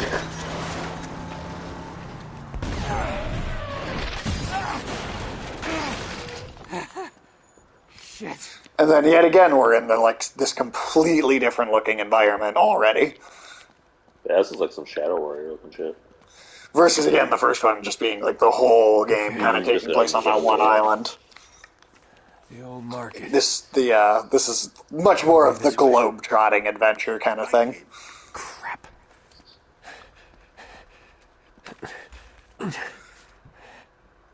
Go, go, go! The other thing that I heard is that apparently, you know how the Russians had that big deal where they bought all that artillery stuff from the North Koreans? Yeah. Over half of the supply of artillery shells that they bought are duds. Oh, seriously? Yeah.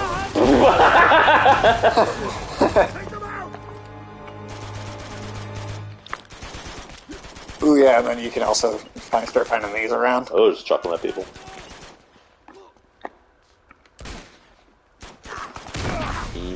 That's good shit. Hell yeah. Now we just gotta find Chloe. Yeah, no, this game's phenomenal, man, honestly. It would probably be in my top 5. At least for sure a top 10 of all time. Who the hell was driving the bus? I think it's like local rebels fighting back against the Russian. Okay, I thought you just died for a second there. It's just the game's way of going that way. Not that direction. I greatly prefer that over Invisible Walls. They give you the chance to go the wrong way and then just have like a cinematic thing kind of block you off from it. Also better than the whole Call of Duty thing where it was like the screen goes black and it's like, turn around, motherfucker. Right. I feel like that only works in a multiplayer game. Well, I mean, in that case, just have the maps just not have, openings like that, right? That's also, yeah. Just make them proper arenas. Yeah, that's true. It's all about smart environment design. Mm-hmm. But Call of Duty always does things the lazy way. Oh, yeah, that's true. I kind of wish that they still tried to do like those like ridiculous like single player campaigns or all like jingoist bullshit, like Black Ops. Well, I mean, it was only within the last 4 years we found out that like a ton of like former CIA guys are actually on the board of Activision. So like for a fact that Call of Duty is. Well, they were never hiding the fact that they were clearly working with the U.S. military to create sort of a propaganda pipeline. Yeah. With the games, but what I specifically want though is for them to make like another like Black Ops style game, right, with that kind of story, but you play as Nicki Minaj. Like it's just Nicki Minaj the whole story. Like they don't even try to hide it. That would be really funny. Maybe they could be like a separate story mode where it's the same like missions, but you get like new dialogue for like each like just random celebrity character cameo they throw in. Clear the streets. You guys aren't noticing me? These guys aren't very good at their jobs, are they? He's over here.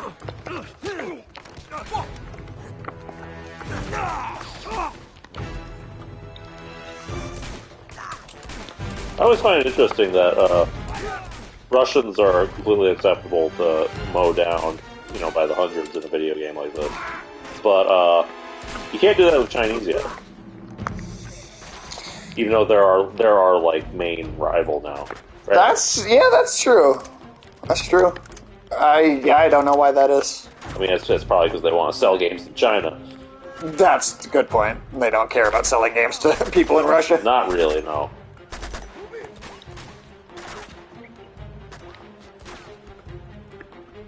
In the first game, it's like Spanish mercenary, or South American mercenaries. Yeah. It's like almost like cartel type stuff. I'm surprised you don't see that more, but I guess more games aren't set in Latin America. Right. Or this gun is, it kicks ass. Yeah, it's one of their like military. Now I don't know a ton about guns, so I can tell you. Oh shit, they got them riot shields. Grenade will take care of that guy. Makes sense.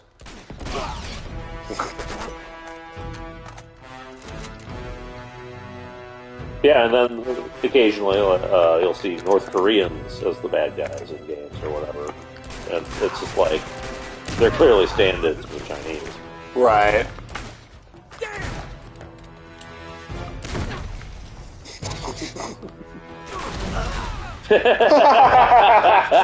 That was good.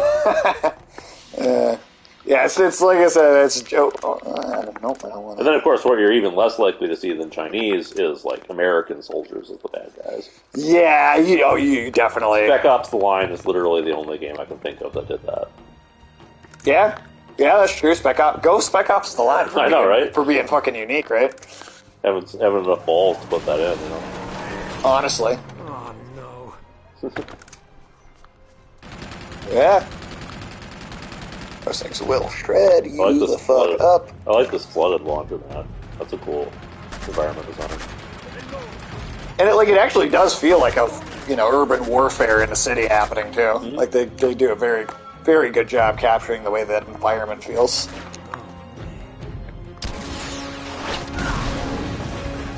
Did you do that? I did not do that. Oh, okay.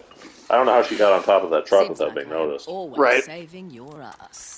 I guess they just got so distracted by us. An ass worth saving. That's like that. That's America's ass. Ancient Tibetan ritual dagger in your pocket. Oh, maybe I'm just happy to see you. Yeah, hello. So this is the key to everything. Yes, it is. Marco Polo's passport to Shambhala. What do we do with it?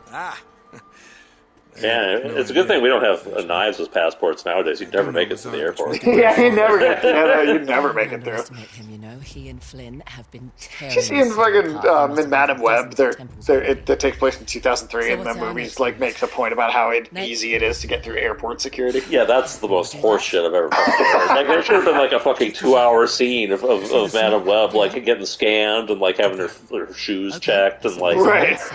It's like. Yeah. I know how Marco Polo found his next. The temple we're looking for. That movie's a fucking mess. Well, also, I mean, doesn't she like steal that fucking like car, that taxi, like early on, and then that's just her car now? Like she does. She steals vehicles 2 times, I think. Yeah, but I know that she has that taxi for like almost the entire movie, which is like you think the cops would be looking for that? That's a good way to get pulled over. Is driving a stolen taxi. You would think so. Now is not the time. You would think so. The tallest building in the city. Oh shit! We're gonna fight King Kong. Okay, that's good thinking. Follow me. Yep.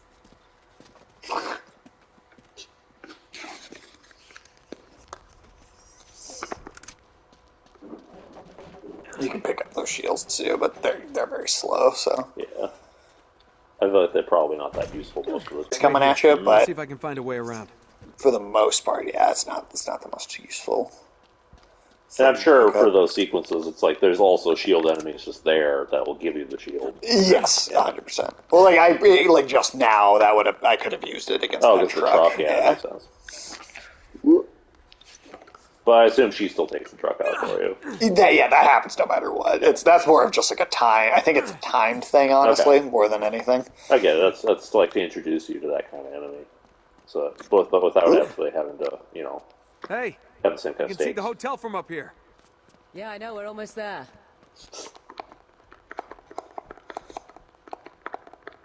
Did you play the first one yourself then? Yeah. Okay. I just never got around to the sequel.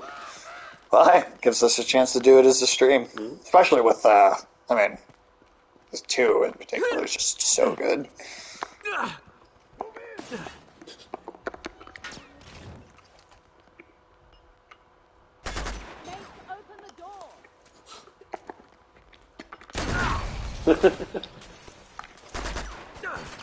Janky explosion. Oh. That right behind you. Stand back. Dave flew through his shield. I got him. Got just enough of those pop-ins and...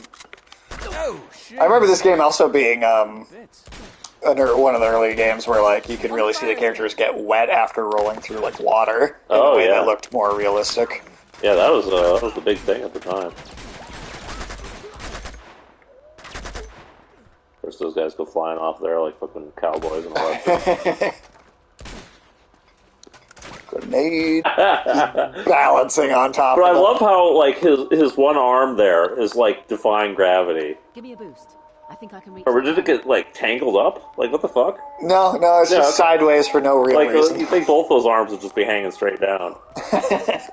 Rigor mortis sets in quickly, I guess. Yeah, right. Or maybe that dude just had gout. He had gout. He wasn't doing too well before he got shot. Boy, it's a shame you have to sit on something that big. Here you go. Say I never do anything for you. We like.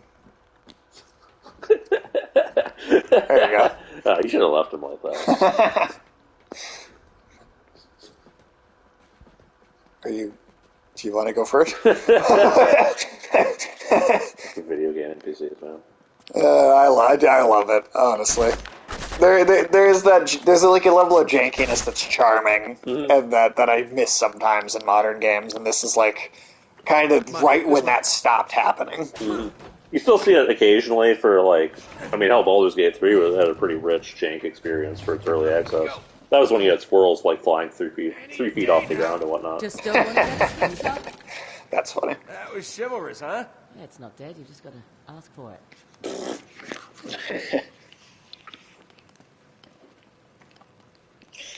It's also one of those early games where they have like banter during the gameplay. Mm-hmm. I remember that was not that big a thing until right around here. Yeah, this was the era that sort of popularized it. And sometimes the games go overboard nowadays with too much of it, but this game is like has that perfect amount. I don't like these odds. Well, there's definitely games now where it's like every fucking moment is filled up with the characters just chattering at each other. Like I really like God of War Ragnarok, but they did do that. Yes, I do. I'm gonna circle around this way, break up their little party. Aren't you forgetting about somebody? Well, that's where you come in, sweetheart. I need you to take care of him, but do it quietly. Do it quietly. Yeah. Are you sure about this? Desperate times, right? What does that mean? Come on, man, have you never heard an expression before? Yeah. Can you just, like, do this and, like, without her? Probably not, but... Basically, it's the second you take that guy out, she'll throw the grenade. Okay. I was just wondering if you just go in shooting. I suppose you could, but you also might get shot by the rocket launcher. Right. See ya. Here it comes. Now you have the rocket launcher. Now I have a rocket launcher. Ho ho ho.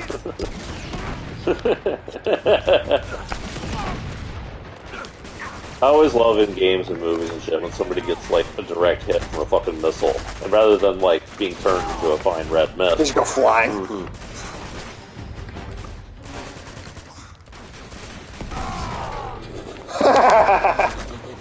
The physics are so fun.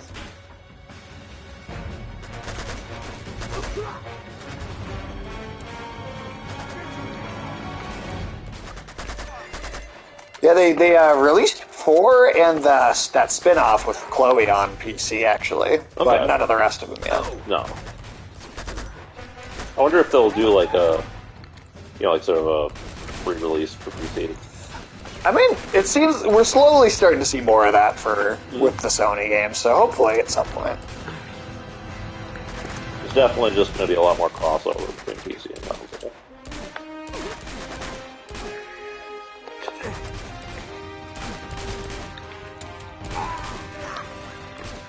Yeah, I do like the music in those. Oh, the score is fucking phenomenal. I actually don't know the name of the guy that I was about to wonder, who did the score for this. It kind of reminds me of the music from the old Medal of Honor games. The ones that were actually good. Right. Poor Call of Duty kind of killed it and turned it into a... Well, it's Call of Duty clone. Right. Well, then there was that Medal of Honor VR game that was just sad. Oh, yeah, that was pathetic. The one where they got those, like, those actual, like, veterans of the war or whatever, and had them do, like, it was like a 2-hour documentary interview type thing that was attached to the game. But, like, who the fuck is going to play that game? I don't know how the dude who got off the truck managed to play that. What the fuck? Why did the turret turn on its own? That's a great question. I have no idea.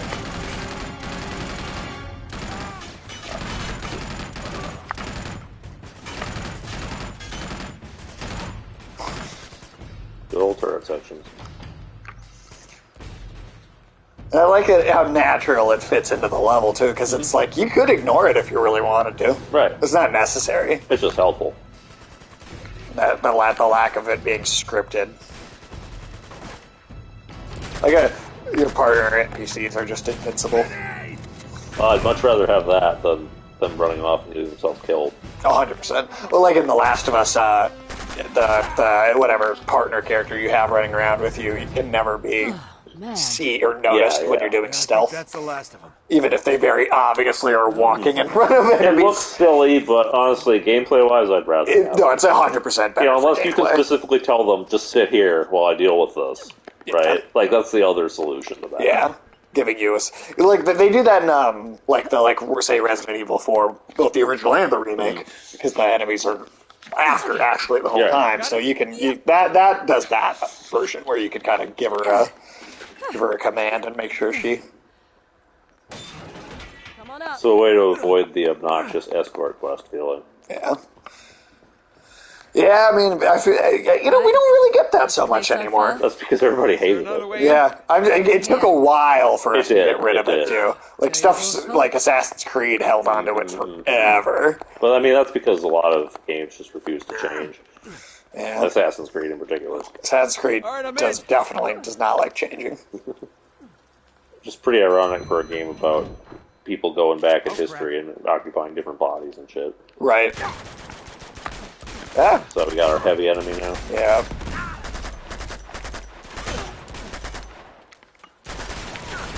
Wonder if he has dick armor like in RoboCop. I don't know. He's got armor all across his whole body, so I guess he has dick armor by default. Well, I mean, I guess dick armor by default is my bad, by the way. That's gold. That's fucking good. That was unpleasant. You must have hit a generator. Give me a hand. That's amazing. This game is like... I mean, if it came out in 2009, this game is approaching 15 years, and it still has its cinematic presentation has held up incredibly well. Naughty Dog really does put out stuff that's pretty ahead of the curve on that. Yeah. I don't know if I'd want to ride in a glass open elevator in the middle of Warzone. Girl's trapped. I would not. God, if there's a zombie around the next corner.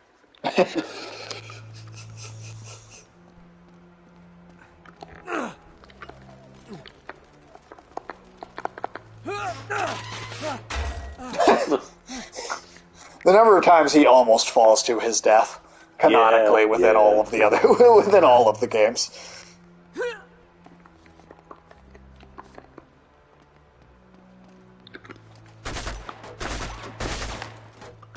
I'm surprised that kind of thing didn't happen more often in Assassin's Creed. Oh, like the almost falling to your death stuff. I mean, I know that's because those are like open world things as opposed to cinematic experiences, but still. Right. Ooh, oh well. It could be useful for tossing into this room here. Help clear out the guys. Yeah, there's a couple guys that walk in like pretty much as soon as you do. Okay. Oh, I forgot there's one over there. Didn't need it after all. Oh, how's that feel?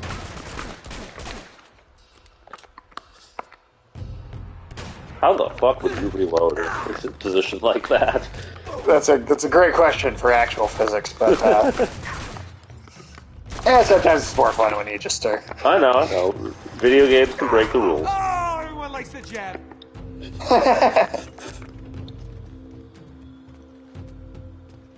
I mean, reload animations in general in games, it's like... Where did that go? Okay, I was just like, where the fuck? Apart from Alan Wake 2, they're almost never even remotely realistic. Yeah, well, and that definitely works really well for a horror game, because you're trying to... Because it adds that sort of, sort of like strategic factor to it, like when you can even do a reload. Right. Like that crossbow, dude. Mm-hmm. That took forever. Then you could upgrade it, like you could make it go faster a little bit, but... Oh shit.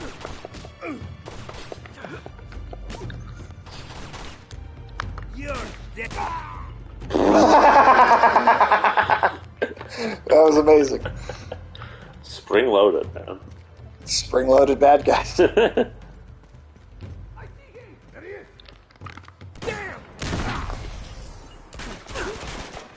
You know what I'd like to see? I'd like to see someone do maybe an AI edit of like old documentary footage of a war or something. But add in bad video game physics. Yeah, that would be hilarious. Oh, whoops! Didn't mean to do that. It's our second suicide of the day.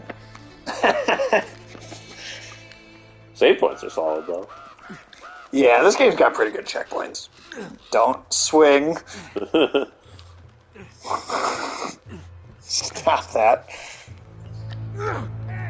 This is over.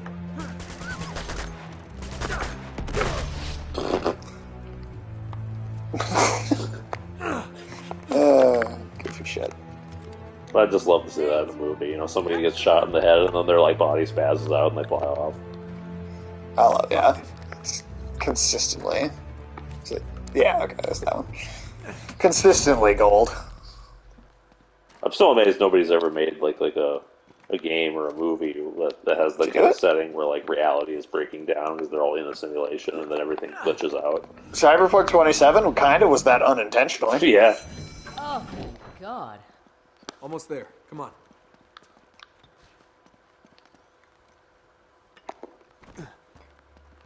Wait, no. Hold on, that's not it. Is there a ladder over there? Or is that how you came in? Wait. Yeah. Like by her. Look up. Oh, there we go. Cool. Damn it, Faith, just let you say you knew this by memory. For the most part. It has been a little while now since the last time I played it. It's honestly about the perfect time to do it again. Yeah.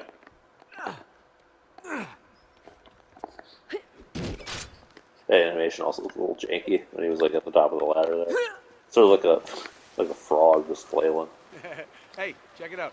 Marco. Really? Come on. So that was the in-joke you Marco. referenced. Yeah. Hello. Fish out of water. You are so unprofessional. Does not forget to have fun, that's for sure. I thought that was going to be another death. Oh. Just woo!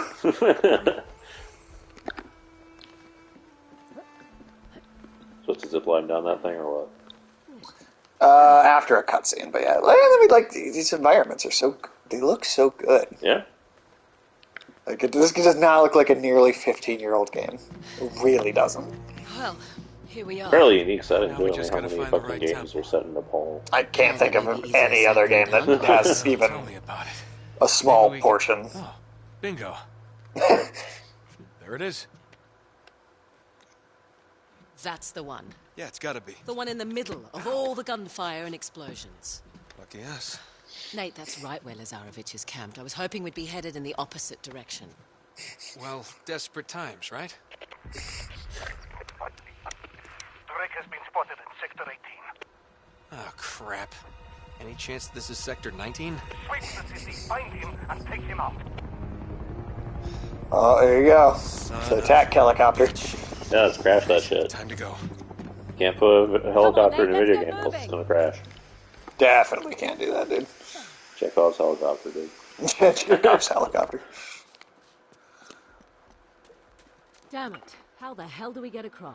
Yeah, this game really kind of perfected like the art of like a cinematic Holy shit. action sequence too. Here, I've got you. Give me your hand. Just go! Good thing they got that Russian accuracy. Yeah, at the time this game it might have been like, oh, nobody could miss that hard with a helicopter, but nowadays it's like, oh shit, yes they could. Well, shit, and we know from the example of ISIS that soldiers in real life do sometimes grenade themselves. Yeah, yeah. You remember? I don't know. I think I showed it to you. I know I at the very least described it to you. Where there's those ISIS dudes in the back of the truck. Oh yeah, and yeah. One of them has the rocket launcher, and he's got the fucking barrel pointed at the back of the truck. Oh yeah. And all the other dudes in the truck are like yelling at him, like, "No, don't fucking fire, you idiot!" I do remember that. And they eventually rip the thing out of his hands and like beat the shit out of him. I'm amazed he didn't just accidentally kill them all. He was like a second away from doing it. This is why you train your soldiers. Yeah, you know, it can be useful to train people. Usually things play out better if there's training. American police.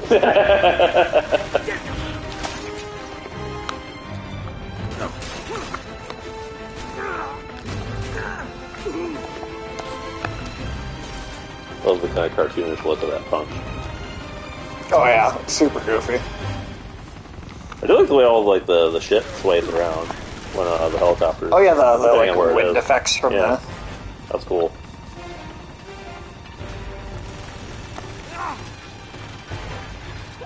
Down here!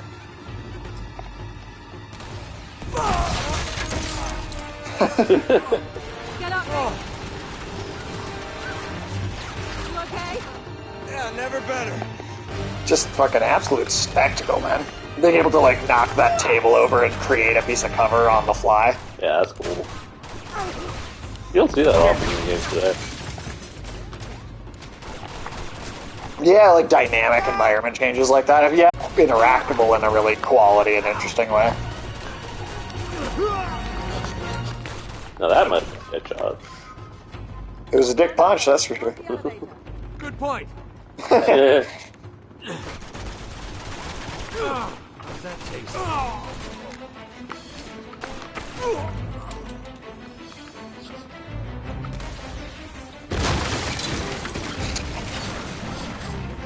I do enjoy how much this helicopter is leveling the city just to get to it. I know, it's just fucking destroying. Oh, crap.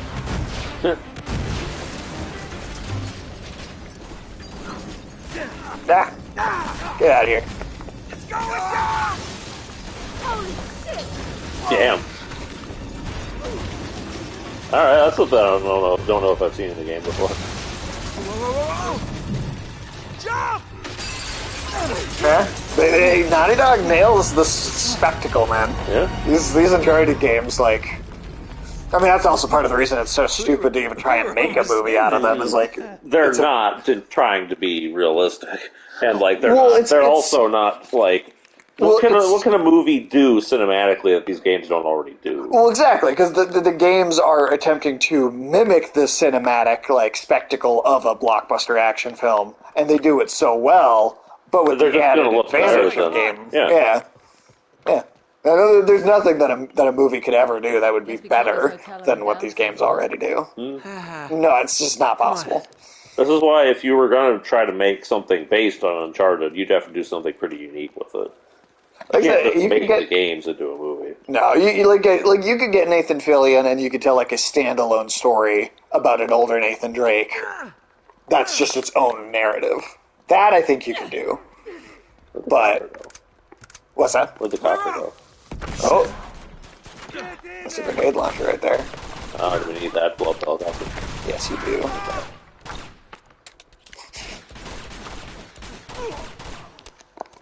These guys also have like no concern for their own men. A bridge. How many dudes were in that building? Oh yeah, they don't give a shit. They don't give one single shit, man.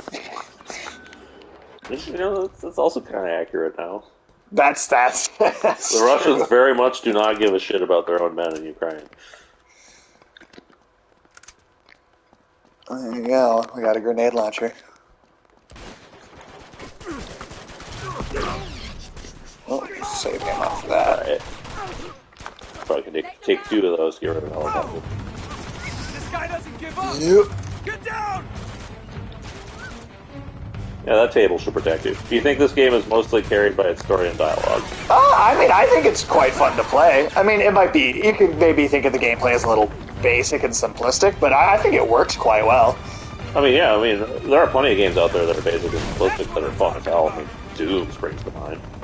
Yeah, I think it might be basic, but I do think it's fun. It doesn't take a lot of skill. I mean, I'm good at it, so. Yeah, well, not every game needs to be Dark Souls. Exactly. I think, yeah. I do think that's true, that the story and the dialogue is the best part. But I don't think the gameplay is like a weak point either. I guess it all works as one thing and informs, the other parts of it. A question you could ask is how good would the game be if it didn't have much in the way of story or dialogue? Let's say. Yeah, I mean, it might not be that. It might be. Yeah, it might not be the best gameplay by itself for sure, but I don't know.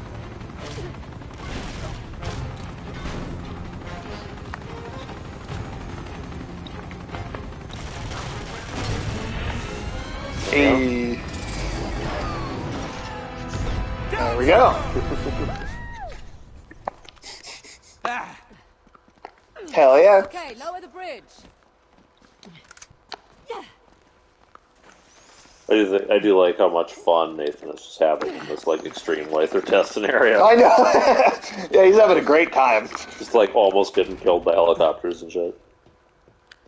And yet it's just supremely... It's just having fun. A good time was had by all, except the people that died. So, yeah, except for the Russians. Hey, that is very Indiana Jones.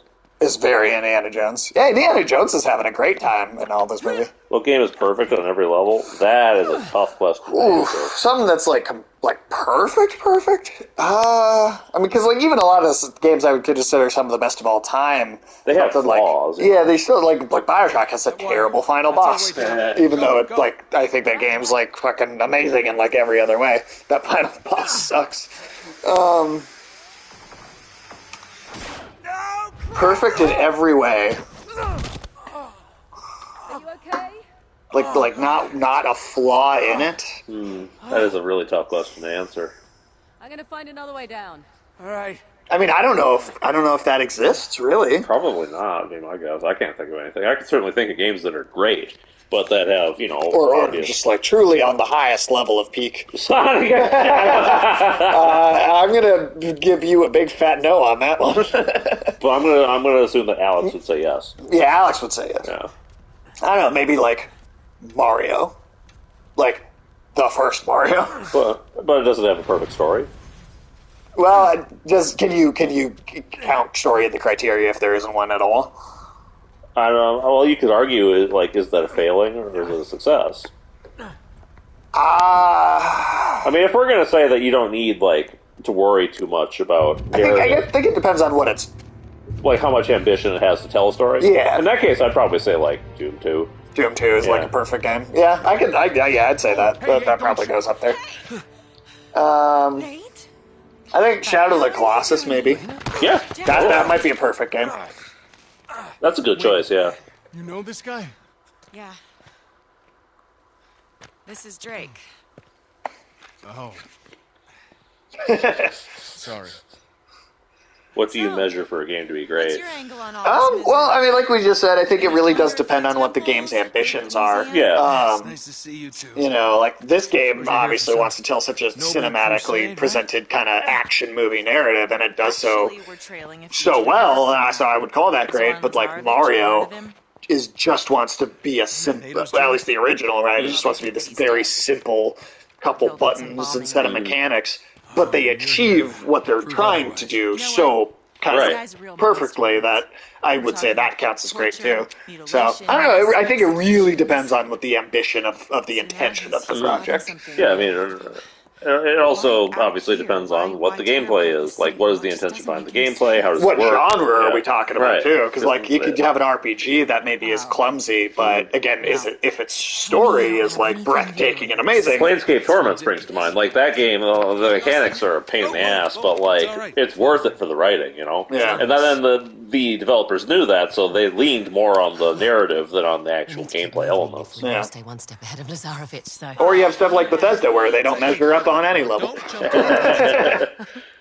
So, I mean, I guess it's just some history here. Is it fun? That's probably the single most important criteria, right? That's cute. I'd say for the most part, although I do think that as time has gone on, we've started to get a little bit into the a Zelda game? Like a Zelda game that is, I mean, the original, for sure. Yeah. The very first one, I think is a perfect video game.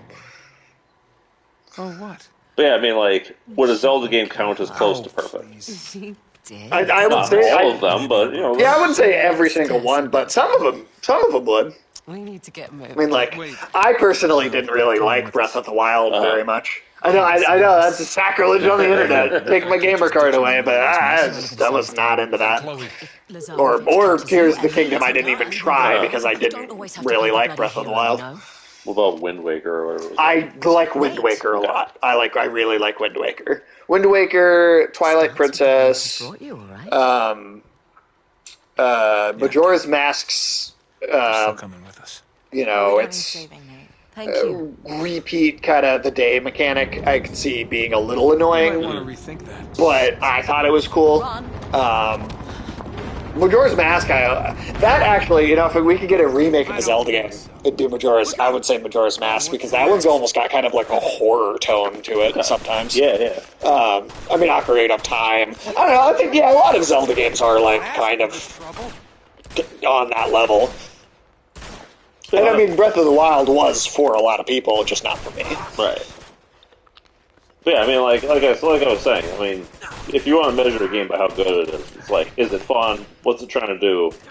What is like the quality of like the writing and shit? And then does it do anything like new or like engaging, particularly with its mechanics? Yeah. Well, and also, does it? Because like this is Uncharted's an interesting example because it is doing things that are like things that make a movie great. Mm-hmm. And things that make a game great, I think, all kind of at the same time.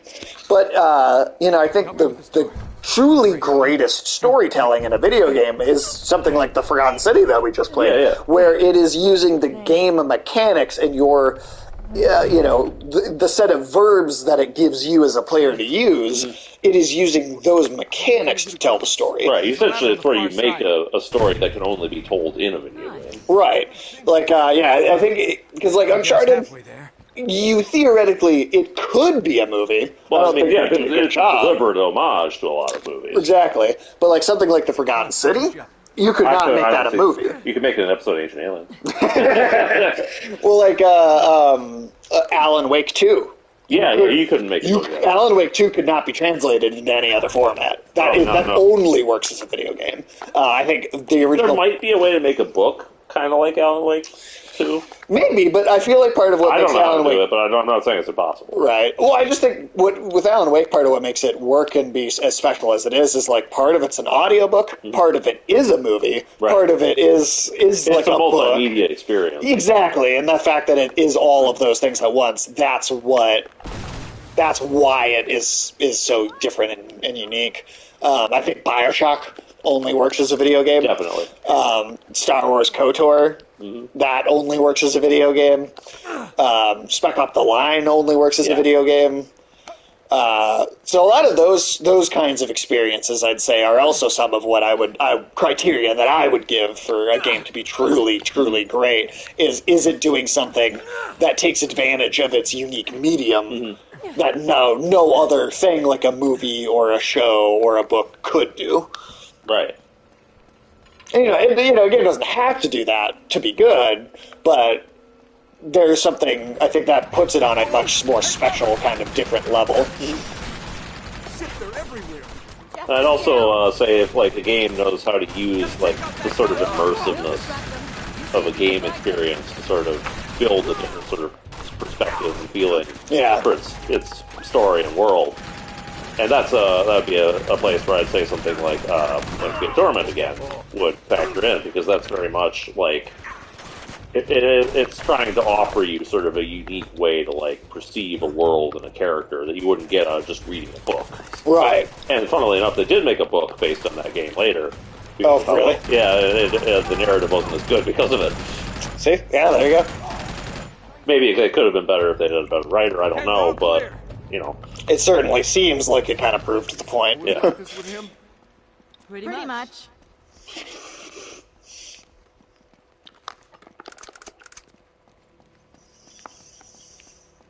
Yeah, we're definitely, I'd say both of us are big believers in like video games, honestly kind of being like the ultimate, most interesting form of storytelling if it's taken advantage of properly. Yeah. This way. Obviously, there's a lot of examples of shitty video game stories too, but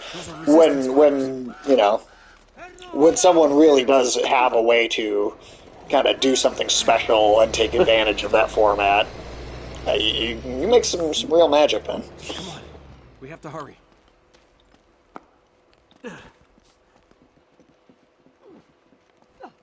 So you're gonna have to fight a fucking tank next? I actually don't think we fight that. Really? Yeah, I think that's more just for the kind of background story telling of the city being attacked. Surprised. All right. In the video game industry, worth more than any other. Yes, it is. So a lot of that is mobile games. That's also true. A lot of that is mobile games. The lion's share of video game profits in total are mobile games. And those are not art. Those are definitely not art. Also, I do think we're nearing the second true industry crash of all, of all time that's ever happened. I think we're approaching it. Yeah. Sometime in the next couple of years, I think we're gonna have since E.T. for the Atari, we're about to see the next video game industry crash. It's called the Chintamani Stone. Nate? It's a massive raw sapphire. It's worth millions. So let me get this straight. You're competing with a psychopathic war criminal for a mythological gemstone? As one does. A woman said she spent $40K on a mobile game. Holy yeah, I believe shit. that, yeah. Dude, if I had $40K and I could just invest that, I'd probably be set for life. You know what? You're better off spending $40K on a mobile game than you are investing in Star Citizen. No, it's in Well, yeah, that's true. Shangri-La. Can I have a word with you, darling? On second thought, perhaps we should continue this conversation inside. Good idea. Come on. It's another helicopter. Big ass fucking Russian army. Oh, yeah. All right, we should be safe in here for now. I also do think Lazarevich is the best villain out of all the games, even though he is kind of a cartoonish Russian villain. I still think I hope he has a Boris bat and all that. You two stay here. He maybe a little bit. Okay. But he I feel like he does achieve the classic Indiana Jones Bond villain, intimidating villain. Which is funny because they tried to do an intimidating Russian villain in Indiana Jones and they failed miserably. That's true. Look at that. That's cool. This is definitely the right temple. Well, that looks like the Chintamani stone, all right. There must be a hidden entrance here somewhere. Wait, I've seen this guy before. It's something to do with the arms. So we gotta move that. So the dagger's gotta face inwards. Yeah, it's gotta be over his face. And that has to be tilted a little bit on the right side. Yeah. I think the bottom on the right is already good. And so basically everything except for the bottom right has to be moved. Okay. Alright, let's see. I do always love these ancient temples with complex mechanisms to move statue around. I know. It's always like, who had the engineering degree to do this? And why would they use it on this instead of, I don't know, some sort of useful public work? Wait down here. Yeah. Just, where is that? That's right? Because it's facing upwards. Yeah, so that one's good. So we need to, go to the top half here. Oh, almost worked.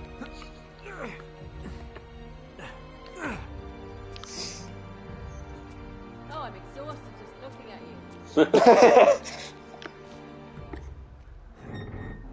you. Alright, so that's good. And go around the other side here. Yeah, he would have been fucked if they got here and it was just the world's largest wooden Buddha or something. Yeah, right. Okay. Yeah, there we go. Okay. Yeah, you gotta use the monkey bars. Oh yeah. He's a real guy. Yeah, again with that upper body strength, man. Nice one. He's like a fucking Olympic athlete. Or a spider monkey. Or a spider monkey.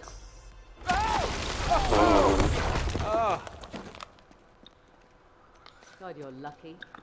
That is kind of his superpower, isn't it? It really is. Because he's perceptive, but then also kind of a dumbass too. Yeah.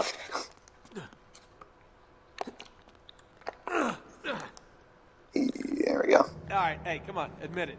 You're impressed. I am. I'll throw you a banana.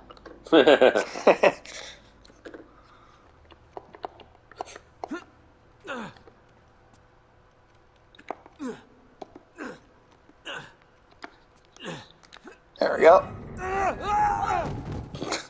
You alright? God, his back would just be so... He would have such back problems. I know, right? That's what I was just going to say. Old man Nathan is, he's not going to be in a good place, man. I would watch a movie about Nathan Fillion playing old Nathan Drake who's just having a horrible back pain. Just him hobbling around with a cane. What is it? Would he still be on adventures, or is he just old? Just a dagger. Wait, say that again? Would he still be on adventures, or would he just be old? Well, let's. I mean, I think it'd be funny either way.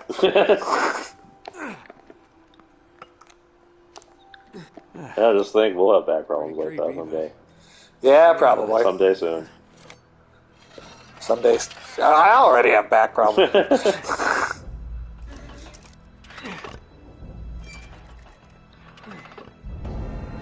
There. Do they show him being a good father, you thinking, for? No, well, I mean, I don't think they show him being a bad father either. I They mean, don't show it. They skip that part entirely. well, him having a kid is only like an like a very short epilogue. You said the scene at the very end of the game, so I don't think you get an opportunity to really do anything with that or like show what he's actually like as a parent. Assuming that he was actually there for his kid at some point. Well, it's very clearly like stated that like he kind of retires. He like actually raised them. Okay. Yeah. No, it's done in a very wholesome way, but I also think that they just show so little of what that part of his life is like that you don't really get a sense of what he's like as a father. No, and honestly, I've thought if they did want to do another one, because some people have been like, would the kid grow up to do something like this? The daughter that he has. I think it'd be kind of funny if Chloe was like the Sully. Seems like most heroes in media trying to be shitty parents. Yeah, that's kind of a thing. That does happen a lot. I'm not sure why that is. I feel like, well, with the case of Star Wars, it's just because they kind of needed a clunky narrative device. Yeah, the Star Wars books. Yeah, Aang and Avatar. Yeah. Even in the sequel series. I've heard he's not the best father. It works when you have like a hero who has like, obvious flaws that make them kind of unsuitable for running a family, but like Star Wars felt like it was just lazy to me because they had already kind of there wasn't a real reason to even do that. Well, they'd already kind of just rolled with the assumption of everybody needs to be family, right? Like Fast and the Furious, everybody needs to be related to everybody else. That's why Palpatines are fucking grandpa. Dude, I'm still pissed that fucking Mara Jade and Kyle Katarn got completely excised from the canon. It's like some kind of tree. It's like an Yggdrasil carving. Well, that's a good question, though. Was Palpatine a good dad? I don't know. He was probably too busy palpitating. I mean, if he had a kid, did he, spend time, doing fatherly stuff? Or is he just too busy? Just Palpatine throwing a baseball. Throw it back, son. Do it.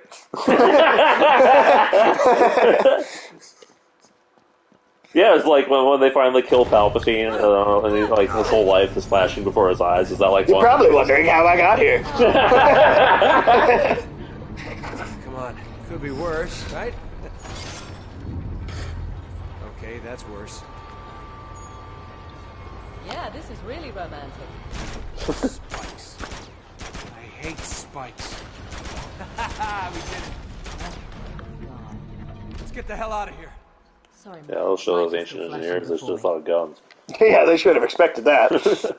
Yeah, Star Wars in particular felt like it was lazy. I mean, I think it could be done. Yeah, I don't think that's like necessarily a bad thing. Although, if we pick up with Uncharted, if they do pick up with another game with the daughter, I hope that they have a great relationship because I feel like Uncharted is just not it's that more kind. lighthearted. Yeah, it doesn't need to be that kind of story where like they fucked up their kids really badly. Like it would feel unnecessary to me. I think if they pick up with that character, she should have a great relationship with both of her parents. Right. And Chloe should be like the Sully that like is the bad influence that drags her into something. That would be interesting. Yeah. That's honestly, I think that would be genuinely fun. Those mirrors seem important. I think there's 22 chapters in the game, and we're already on 9. So yeah, we're almost halfway through. Kind of a cool looking chamber. More of these fucking mirror light shows. Have to bounce the light I mean, if you're up for it, we could go a little later since Alex doesn't. Yeah, maybe a little bit. Not like a ton. Yeah, but, maybe like I don't know, half an hour maybe. Yeah. I don't got a problem with that. That way, if we probably would only have a small segment next week, and we could probably still do a part of The Last of Us 2. Mm-hmm.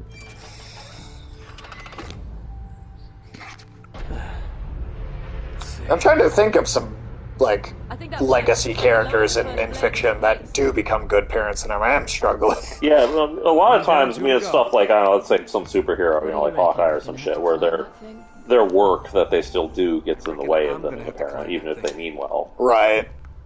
That's like the most common trope for that, I think. Yeah, that's definitely true.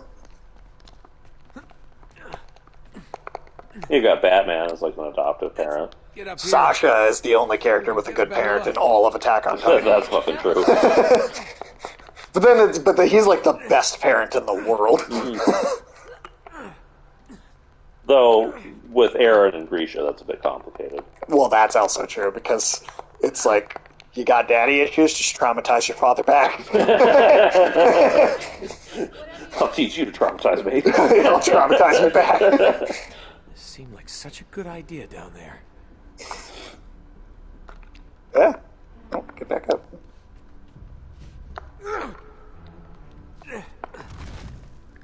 I like it's the eyebrow that does that too. Of course it is. Have you seen the Ryan George video where he's he's like kind of making fun of like these kinds of... Wait, is this a statue of Pussycat Dracula? It might be. From Ari? Guy goes back a long time. Yeah, you're saying. Have you seen the Ryan George video where he's making fun of like this kind of trope in old movies, especially stuff like Indiana Jones, where you've got these just overly complicated, like ancient trap No, I don't things? think I have. I'll have to play that for you. That's pretty funny. I mean, it is a very silly trope. It is silly. I mean, like I don't mind it. It's fun, Right. especially in something that doesn't take itself super seriously like this. That's why it works in this, or like in Resident Evil, you know? Oh yeah, Resident Evil's very silly. Adjust the other reflector. I'm on it. Nice work. Okay, now what? Hold on. It's like, man, like this room is like, how did they build this? Right? Like, how did they ever build this? And was it used as a disco? Like, what was the point of this? Right. Yeah, was it a disco ball or like? That did it. Yep, that's another one down.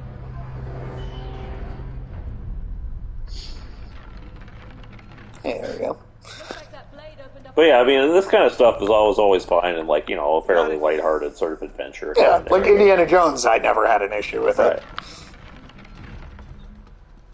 Just don't try to put it in something you're trying to pass off as realistic. Exactly. I got a new pathway we can climb up. We're just using all this to stab the shit out of the statue. I mean, yeah, we're basically all of this is just to get the thing ready to like put into that guy. See, the ancients wouldn't have bothered doing this stuff. They'd just tie a dude up on a table and stab him. Right. Well, but then stabbing them will do something else. Oh yeah, yeah. That's what they should do, like a human sacrifice that like triggers like a bunch of weird bullshit. Like a human sacrifice Rube Goldberg machine. Yeah, yeah.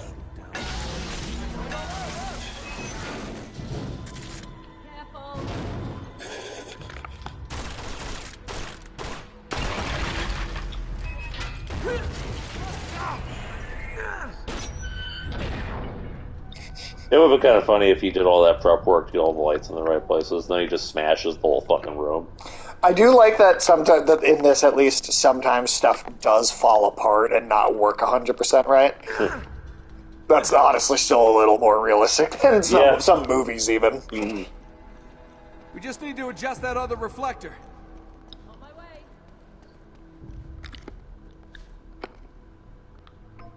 Good, that's it. There you go. Ah, Did it. there we go. Okay. Afternoon turn, can you think of any good parents? Just any good parents in the world, anywhere. No, but obviously. In I know particular, what you mean. yeah. In fiction.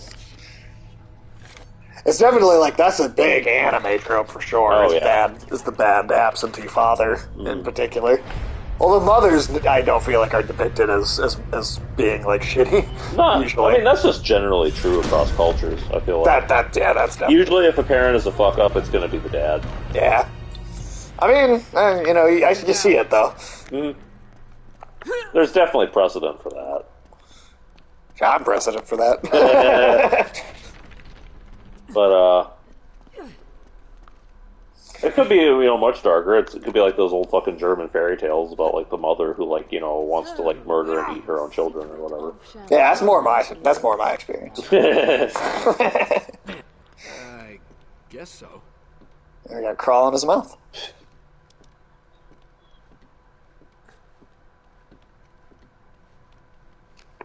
Ooh. Hey. And then there's another room under. Another set of fucking puzzles and shit. Like, fucking hell, if they could build all this, they could have built like a spaceport or something. I know, right? They could have had space travel by now in this universe. What the fuck? I don't even know how you'd build that. No, I have no idea. It's completely unrealistic. You see the shape of that peak there? See, this is some ancient alien shit right here. It would require some ancient alien shit for them to make this. Ancient astronauts theorists say yes. The entrance to Shambhala must be right. Oh, I thought he was just writing. Okay, I thought he was just like writing on her neck or something. Let me draw this map. Don't take a shower until we get there. We did it. Yes. We did it.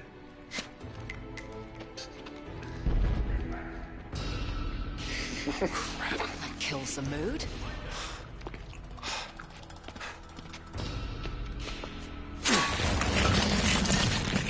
Couldn't they just like throw something at one of the light mirrors up there just to fuck the whole thing up so the soldiers get up there and they have no idea what the fuck to do? Probably.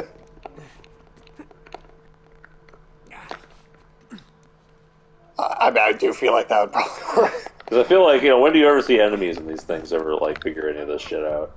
Oh, they never do. They always depend on you having done everything for them. Yeah. Consistently, like. Snipers. Oh, shit. They must have gone right through. It's always nice if snipers in video games use the bright, obvious laser sight. Right. It gives you a chance to get away from them. It's sporting, Yeah. It's gentlemanly. Amazing we didn't just hit those mirrors now. I know, right? That would actually be a pretty funny character in something like a Deadshot kind of sniper, but he's got the fucking most obvious laser sight in the world, so anybody can see what he's aiming. So yeah, he still doesn't actually get anybody, even though he's not. He actually does have good aim. But yeah, like you said, specifically the sporting, gentlemanly way to give your opponent a chance. Just like that fucking real British general who, I think it was in World War I, told the Germans he was going to make a surprise attack. Yeah, right. He's like, I'm going to surprise you. I'm going to give you 2 hours to prepare.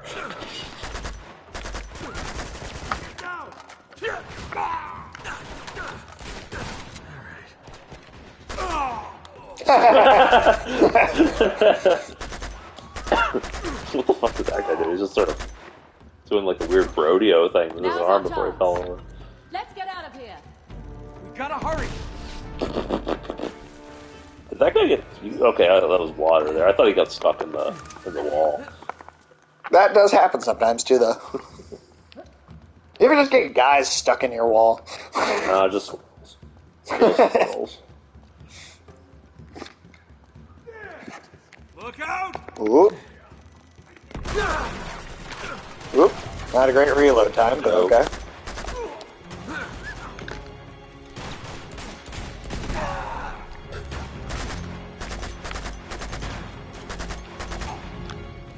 Yeah, you blow the armor on their heads off and get a good headshot on them.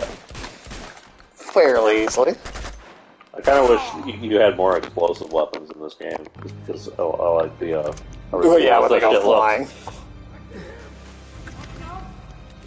Like, this is a game that should have had an instant ammo rocket launcher. Actually, I think that is a thing. Oh, really? Like, yeah. You beat the game, you get one of those? Yeah, actually, I'll Yeah, look at the bonuses and see. You don't have one of those just lying around, do you?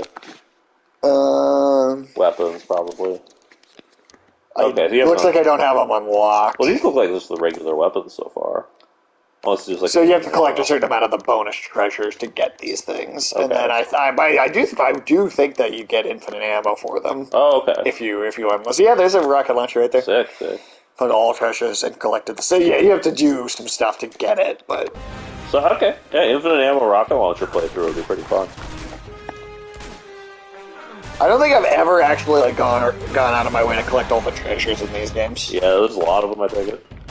I don't think it's like an overwhelming number. I like Petruchio's feathers with it.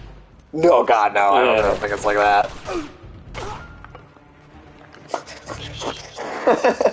Just collapse into each other.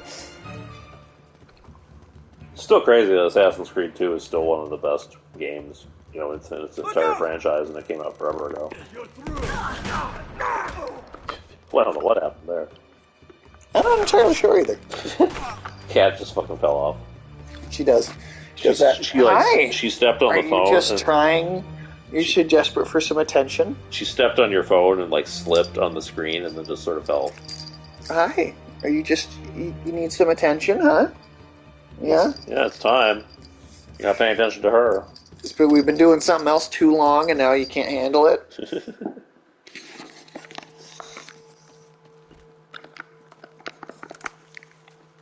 Let's see. I think we're almost out of here. Yeah, we're nearing the halfway point of the game for sure. Yeah, just speeding through this shit. I used to have a solid speed run on this thing. Oh, really? Yeah, I'd say 4.5 hours probably. That's pretty good. It's been a while. I wonder how fast somebody can beat this thing. I think, you know, some of it's going to be, like, you know, skipping cutscenes and whatnot. Well, definitely, but... Yeah, I wonder what, like, the record is. The coast is clear. Come on. That's a good question. Oh, shit. Where are they? I knew this would happen. There they are! Stay down! Shit! Jeff and Elaine are in trouble. There's a shock. There we go. There's another one over there. Luckily, they're not too difficult to take out. No, they're not. You excited now that it's Super Tuesday? What? Super Tuesday. Is it? Yeah. Do you know about the stuff going on with Sweet Baby Inc? I have no idea what that means. Oh, I just shot at her. Yeah, what is Sweet Baby Inc? Tell us about it. Yeah, what's going on? Tell us. Yeah, what's going on? I don't know. Yeah, we're completely clueless. What's happening with Sweet Baby Inc? Is it like Sweet Baby Ray's? Like, what the fuck? Sweet Baby Ray's barbecue. Yeah. We better keep moving. He's hit.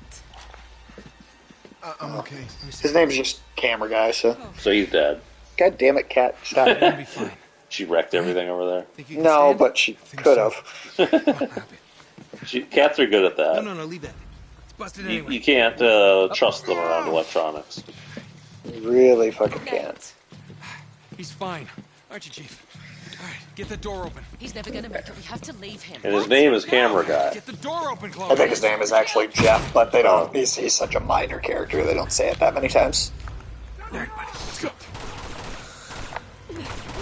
Come on, go, Nate. I'll cover you. Yeah, I do love how you can just fucking one-hand like entire armies to death with your pistol. Guess an employee from that tried to cancel someone over making a boycott list. What? For making a so like. I'm confused. Yeah, so like. Nate, we can't do this. Does this have like a specific political leaning?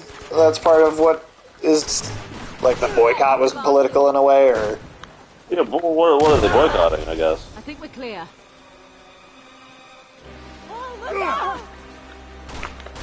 I've got you! Damn it!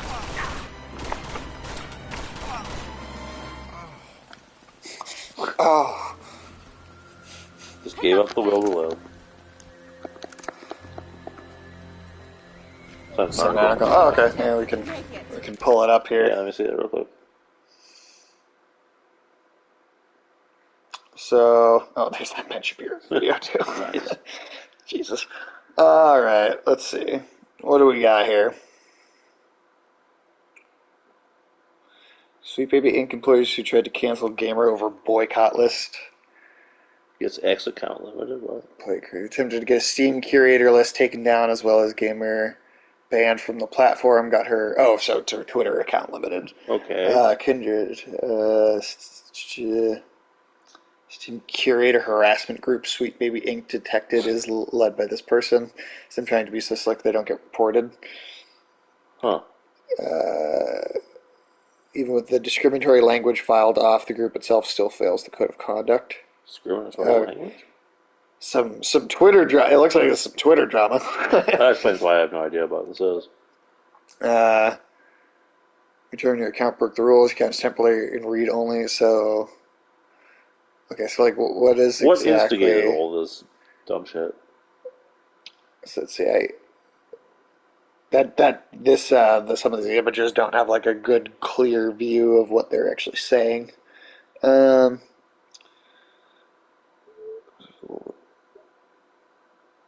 their forearms, also no one really cares about Sweet Baby at all. What the hell is Sweet Baby? Yeah, what is? Yeah. This article kind of is talking like some people are calling Gamergate 2. This article is talking like we should know what it already is. Yeah, like is Sweet Baby like a big significant group, or like is that is that a big thing? Because I've never heard of this before. No, I haven't either. You know, Unicorn Overlord, right? Oh wait, no, it's just a link. Oh yeah, it's just a random game. Yeah, let me open for blah blah blah. Huh. Huh. So. I mean, I get from the language here that somebody's very mad at somebody, but I don't know why. Yeah, I'm not entirely clear on what the source point exactly is here.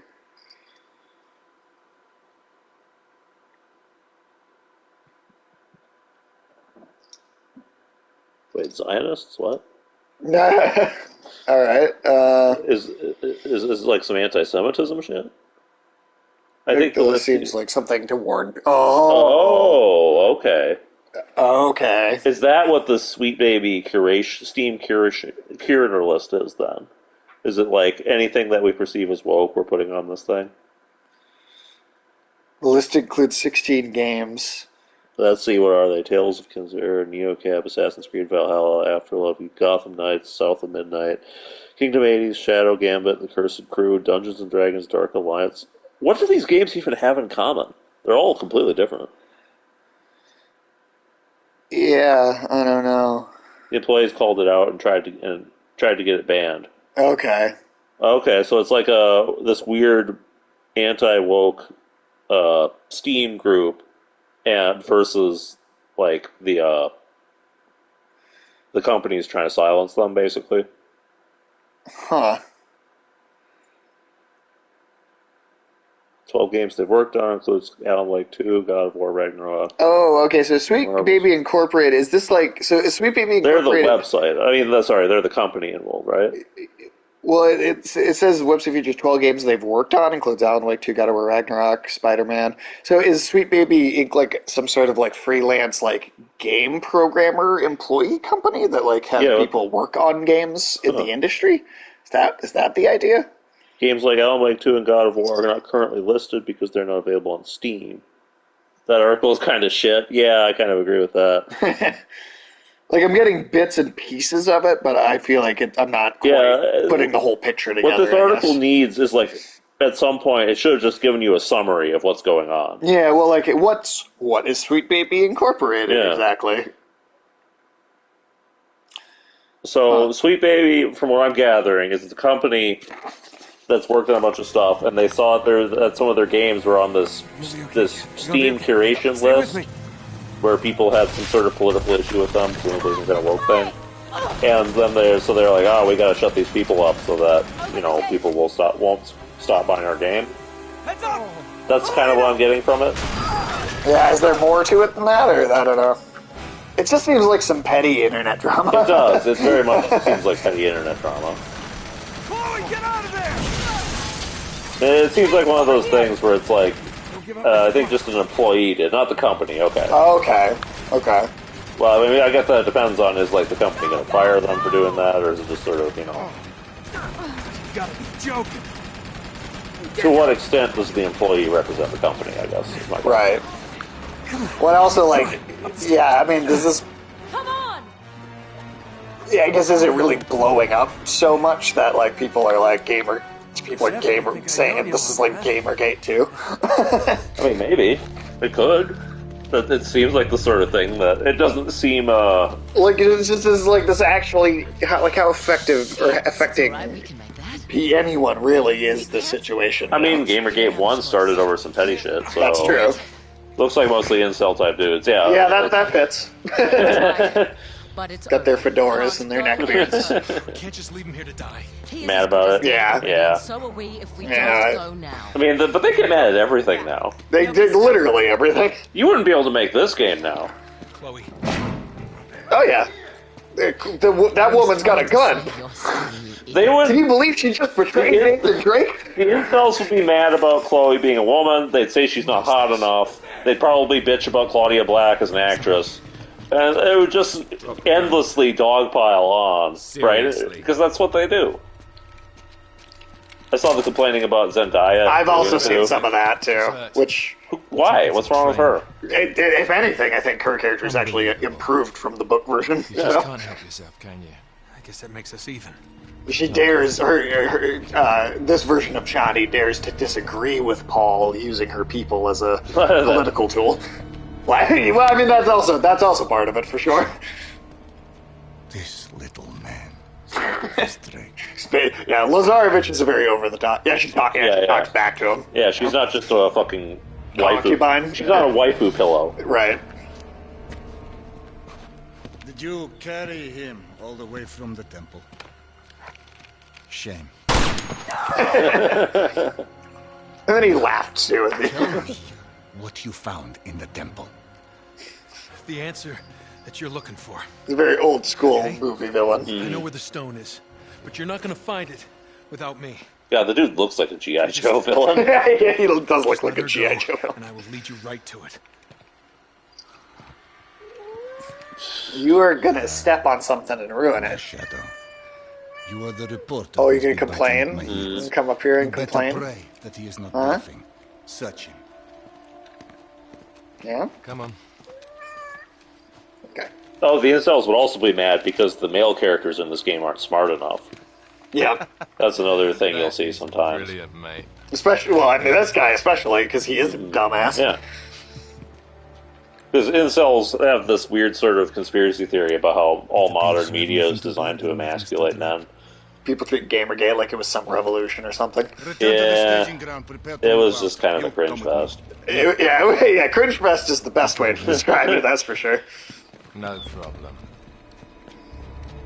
I mean, didn't that all just start over people hating Anita Sarkeesian? Pretty much, yeah. Working against him, love. I mean, like, I wasn't, like, a big fan of hers or anything like that, but, like, she was not... What changed after Gamergate? Nothing. Nothing, not a damn thing. If anything, people just got more instantly irritable. It popularized the sort of toxicity of the gaming community online. Yeah, and they made being toxic popular. That's what it did. That's the only thing that changed. You all right? Yeah.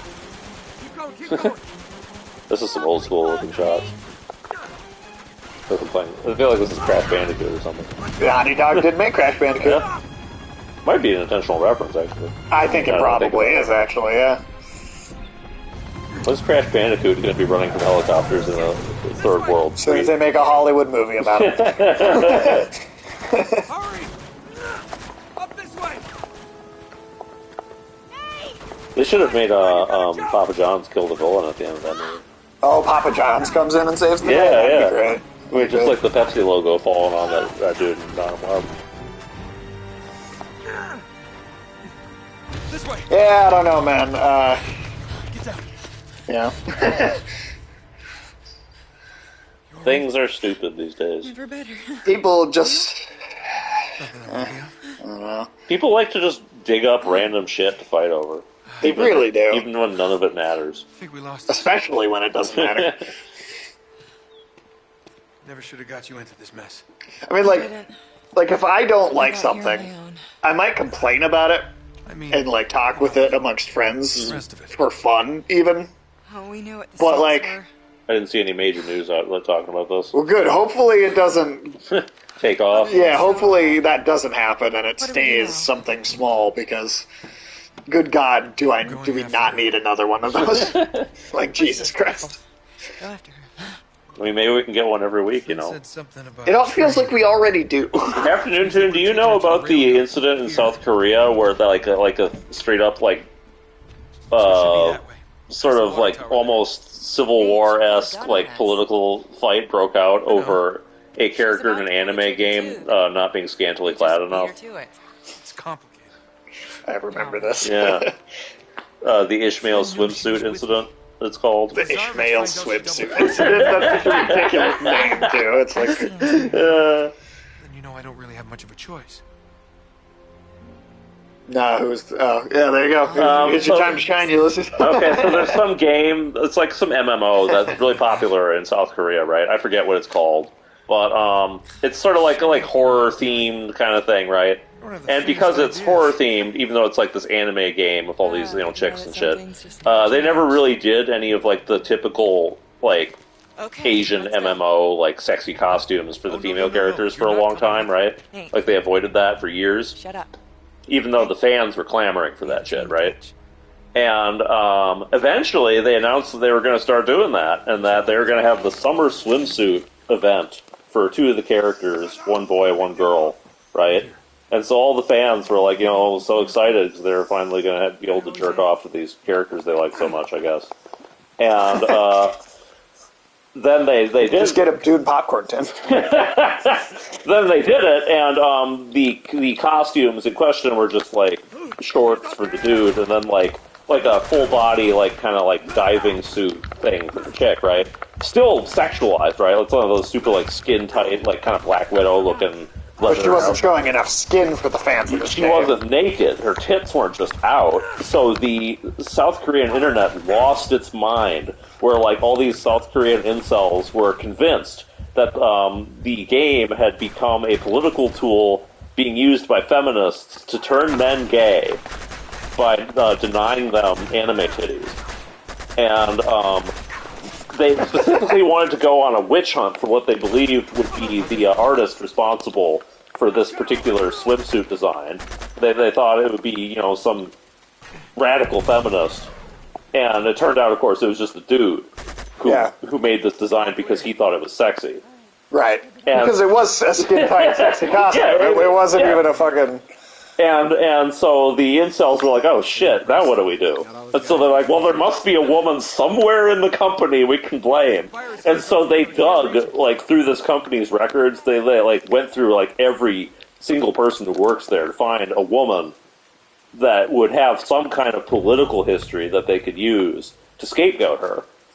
And eventually they found some chick who was, who worked at the company, who had some sort of, she herself had posted feminist stuff, 10 years before she worked at this company.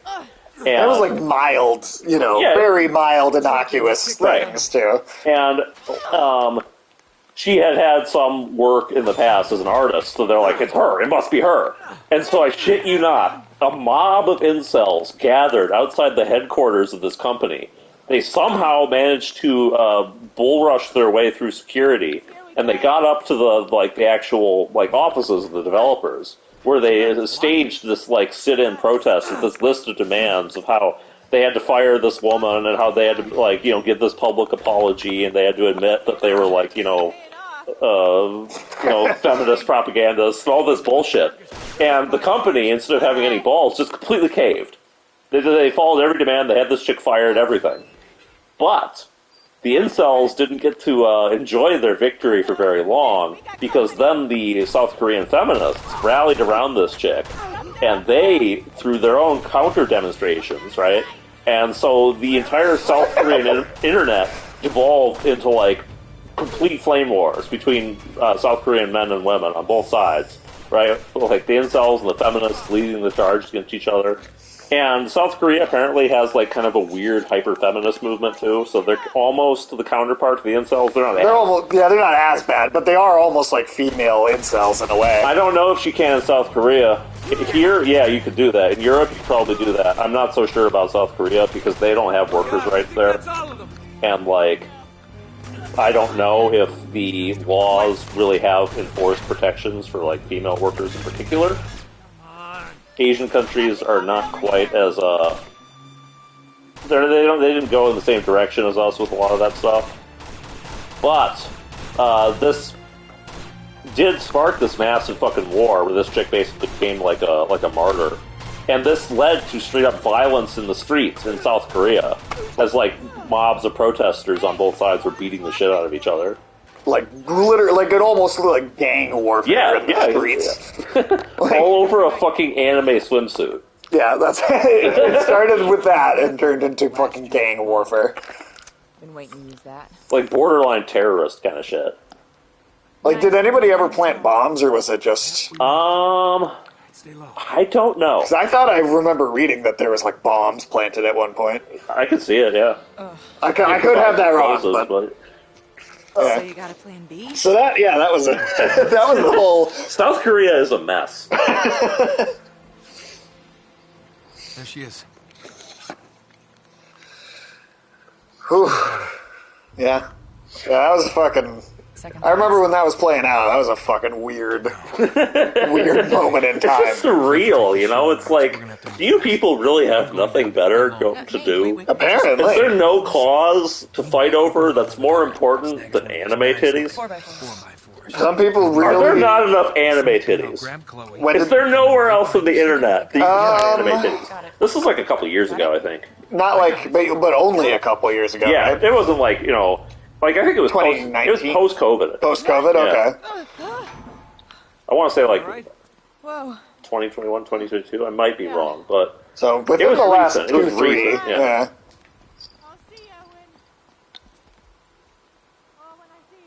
Yeah, just look up Ishmael swimsuit incident. You'll find it.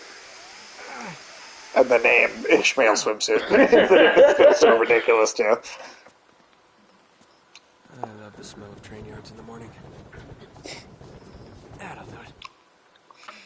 In South K, aren't men forced to serve in the military? Seems like that would be worth protesting over. Yeah, I think they are. Because, I mean, they're constantly under threat from North Korea.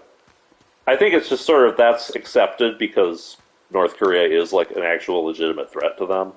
So they actually feel like, oh no, it's worth actually doing this. Yeah, I feel like that's probably true. But you're right that is more worth protesting over than like anime titties. But like, who the fuck are these dudes who are like so hard up for anime titties that they apparently couldn't find any on the internet somehow? I know, it's like because this one game didn't give you something that they never even promised they were going to in the first place. You know, for that reason, they're gonna... How that proves there's a conspiracy to turn you gay? Right. I don't know, man. That's insane. It's completely insane.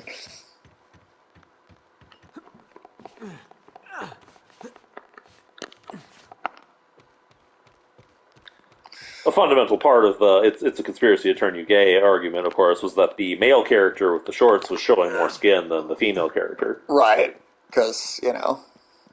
Again, but like, she was the right, I mean, I know you know, but I just... it was still a fucking skin-tight... bodysuit that was still super sexualized, but that wasn't good enough.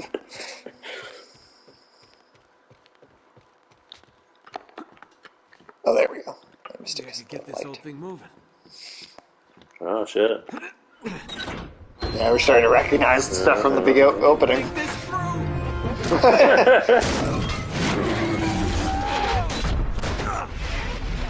He does not have good luck with trains, does he? He does not have great. He doesn't have good luck with vehicles. No. Just in general. Yeah, he should not be a pilot or a train conductor. Probably not a captain on a boat either. Just to make sure. I also feel like Leon in Resident Evil probably shouldn't be allowed to drive things. Because he also crashes every single thing he gets in. That's fucking true. Now I want to see like old driver Leon, where he's like an 80-year-old dude. He's like still crashing everything and shit, but also he's like, you know, he's like one of those old people where they're like super fucking slow on the road and like, you know, they can't see shit, but they're like, you know, they would absolutely refuse to get their license up and all that. Right. Because you do get people like that where they're probably not physically capable of driving anymore, but they will absolutely refuse to, like, you know, give that shit up. No matter how much they put their own lives in danger. Or other people's lives in danger. Oh yeah, they don't care. Elena, where are you? Oh. I love how long these snipers wait before they pull the trigger. I know. Like, that dude had a beat on you for like a solid second. He was like, eh. Yeah, these games have never been particularly difficult, I'll say that. No. I suppose it couldn't get any worse. Oh shit. There you go. Oh, this is all I need. Tweedledee and Tweedledum. Train's gone, Chloe's on it, Elena's nowhere to be found. Now these two mutants show up.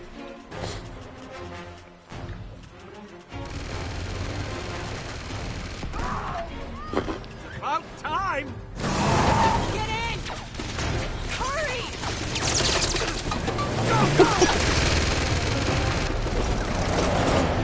Got the sense to get on a Wolfenstein. They do. They really do. I'm getting on that train. Oh, this train level is honestly, this got to be one of the. If you were gonna make like a list of like the best levels in video games, this train level would be one of them. Like 100% was would be one of the greatest. Like, yeah, easily. So, how do you plan on getting her off? It's definitely the best train like level or chapter in that game. There aren't a lot of those. There's one in. I'm trying to remember. There's one in the Hitman. South Korea probably needs a big feminist movement considering how women are treated. Oh, absolutely. 100%. I mean, that's why it has one, you know. That's why a lot of women there have gotten as radical as they have, is because, you know, you have a society that's very chauvinistic. Very, South Korea has like a huge sort of, like a dominance culture, even between men, right? Where you have even between men and other men. Yeah, where you're expected to submit to people who have like a higher social status than you, either just by age or by like, you know, status, like what job they have, things like that.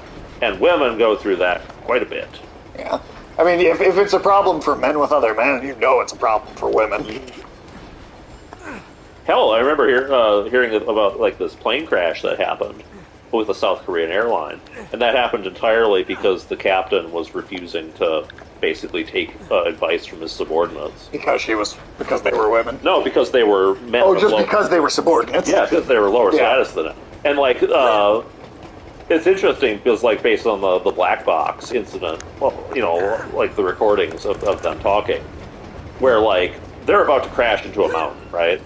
And like, instead of just saying, hey, we should pull the plane up, we're going to crash into a mountain, they're like giving like weird little like veiled hints about like how you should check the instruments, you know, what's this meter say, that kind of stuff. Right, because they can't actually talk back. Mm-hmm. And like the captain is basically doing the South Korean equivalent of bitching them out, you know, like whenever they bring it up. And it's only towards the very end, when it's incredibly obvious they're about to hit a mountain, that he realizes he fucked up, and he tries to pull the plane up. But it was too late, so the plane crashed. Right. So didn't think to listen sooner.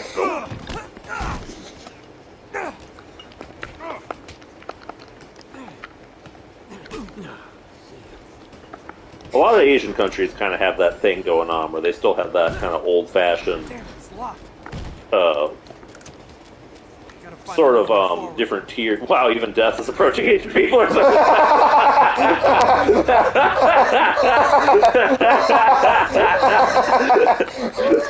I mean, that was an extreme case, but yeah. That was good. But yeah, like China and Japan have pretty sizable feminist movements as well, because they have a lot of the same problems, where they've got sort of that expectation that you have to follow these social etiquette rules, and you have to sort of do whatever the person with the higher social status says. You have to respect them at all times, regardless of even being men or women. Right. It's just and a lot of it comes down to like age, right? Like, if you're the older person, then it's assumed that you're just owed this respect and that people can't question you. Some people do. I feel like there's a lot of that attitude with boomers here. They just don't actually successfully get it the same way. It's definitely something that people here, would push for. But it's not, like, codified in the same way it is in a lot of Asian countries. Yeah. Boomers would like it to be, though. Oh, yeah. If they had their way, we'd be just like China. Or South Korea, or Japan. Uh-oh. Ooh, shit. Just barely missed that. Did the checkpoint place you, like, ahead of it? Oh, shit, I think it did. Yeah, that's funny. I'm not gonna lie, I was kind of hoping the cutscene would be like his head flying right off. When he hit that thing. Yeah, Uncharted definitely does not get that violent. No, I know. Realistically, that's what would happen. Good night, boys. Which Asian country is the most progressive? That's a good question.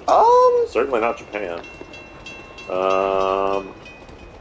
Probably not China. I would say definitely not China. It's definitely not North Korea. Well, yeah, that's the least progressive one. Dude, you've seen them fighting with tanks. But, it probably wouldn't even be one of the big ones either. I'd probably say it's more likely to be somewhere like, I don't know, like Vietnam or Thailand, but I don't know. Yeah, I couldn't. Yeah, Vietnam, Thailand, maybe. And those places, to be clear, are not as progressive as a lot of the West is. Right, but they'd probably still be more so than China. Or Japan, or obviously North Korea. Right. I feel like North Korea kind of automatically goes to the bottom of that list, no matter what. Worldwide, it's at the bottom of the list. In pretty much every category. Yeah. It's like, yeah. North Korea's a shit show. Mm-hmm.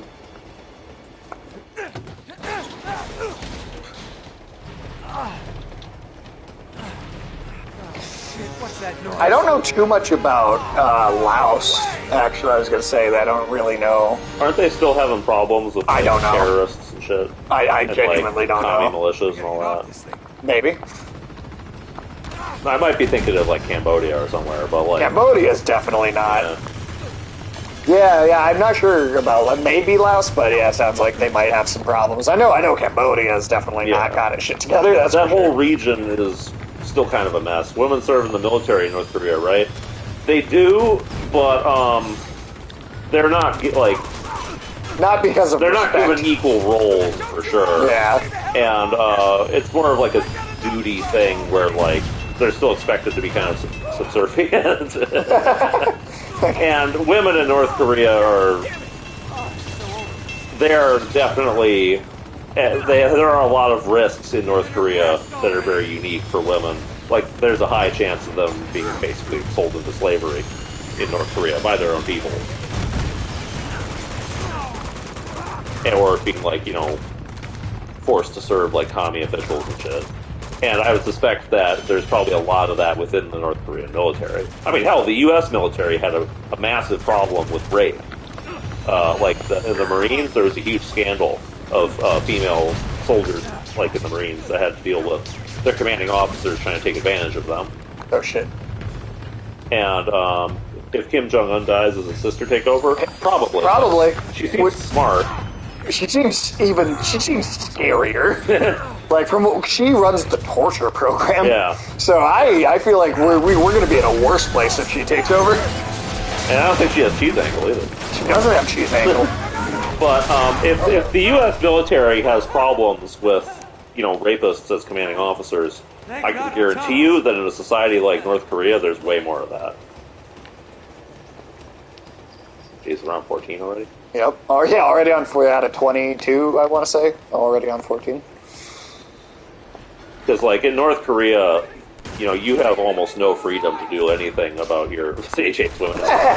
You have almost... I hate that woman in power. Definitely don't want that particular woman to be in power. Yeah, you have almost no, rights to question your superiors in any role in North Korea. So imagine what that means for a lot of women in the military or in any other part of life. It's not good.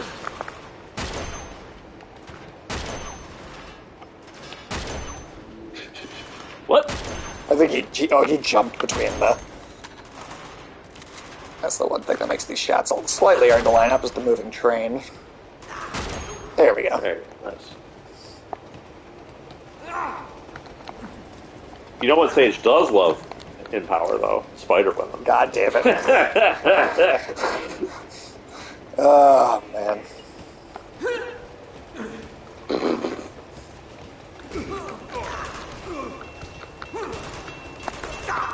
You like being tied up in a web, Sage? No. Cocooned, maybe? Cocoon? Good God. Is that what you're into, cocooning? That better not be a sexual thing. It probably is. Huh, that's kind of cool. Oh, shit. Nice. Was not looking up. I love the music cue, too, that goes with the deaths.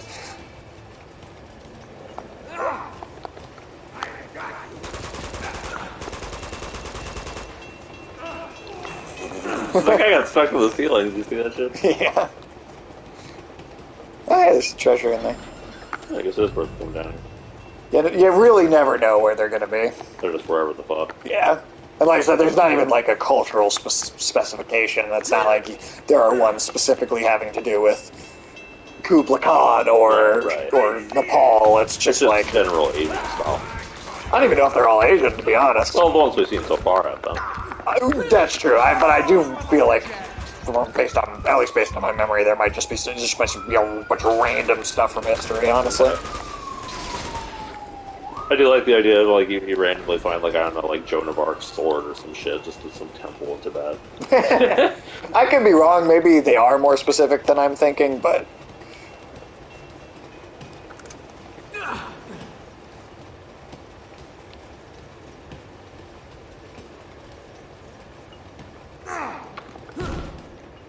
Oh, right.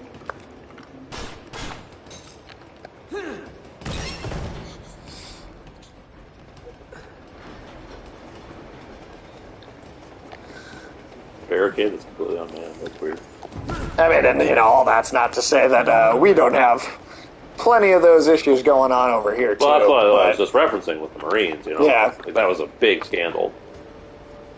I don't think it ever got solved, either. Oh, I guarantee that it has not been solved. I'm sure there's a ton of rape that still happens in the U.S. military. Any historic artifact you would want to have? Oh, tons, yeah. Oh, yeah, man. I don't know, it's almost harder to, like... What historical artifact would you not want to have, Yeah. I've always wanted, like, a suit of armor. Yeah, get like a knight suit. Yeah. I'll give the weeb answer and say I would love to own a katana. I know that's the weeb answer, but I do think it'd be kind of awesome. That's fair.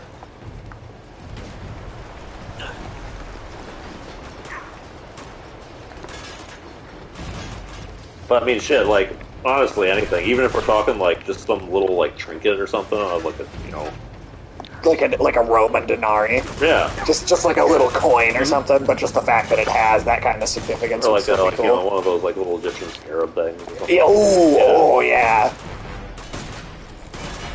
Like, I can't really think of any culture or, like, era from history I like, wouldn't want something from, Maybe, like, Germany in the 1930s. I mean, I guess it depends on what it is. I think even then some of it could still... Some of it could be interesting from a historical perspective. That's I'm not saying I want to fill my house with, like, little melt, like, fucking... No, I know. Like...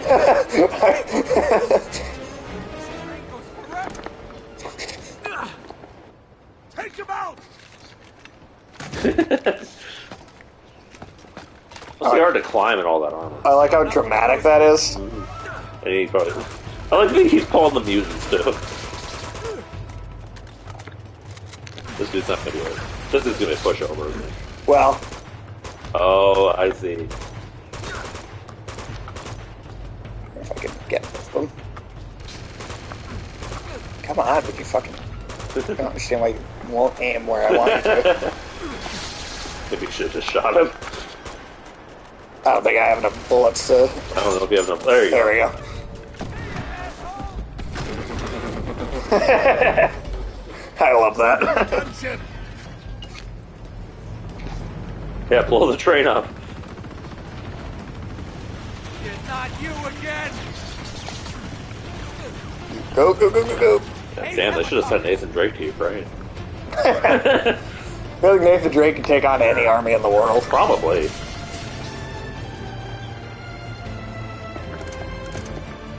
How the hell am I supposed to take on a hell no? You already did it once. Well, oh shit! Now he has this. Fucking AA tank. He's pissed. Just on the train. I love it.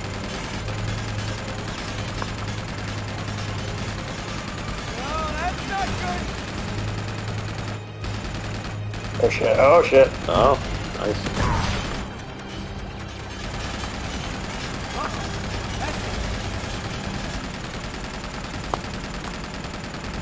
There we go. But, I mean, I guess it also depends on, how far are we taking the idea of artifact? True. Like, can I get a tank? Yeah, that's technically an artifact. True.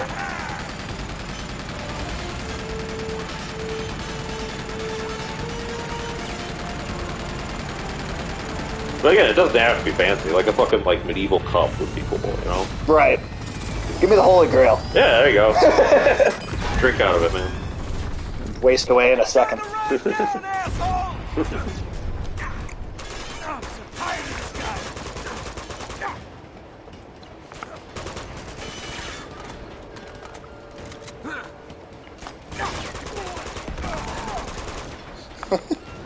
I do love all the grenade deaths. They're always funny. They give you a ton of grenades in this.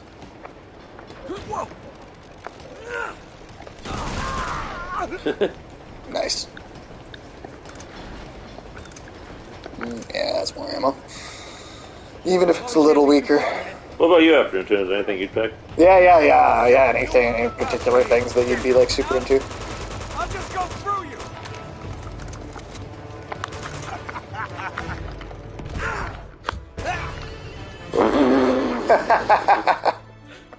I do love the image of him just face planting, and it's got the dramatic music.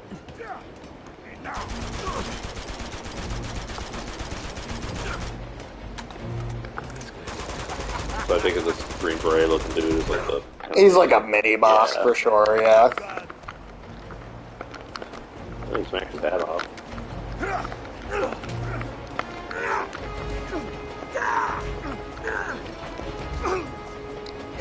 Yeah, they improve on the combat a lot in the third game. The hand-to-hand melee stuff. Yeah, it definitely tends to look kind of silly in this one. It's very silly. Mine, jerkweed.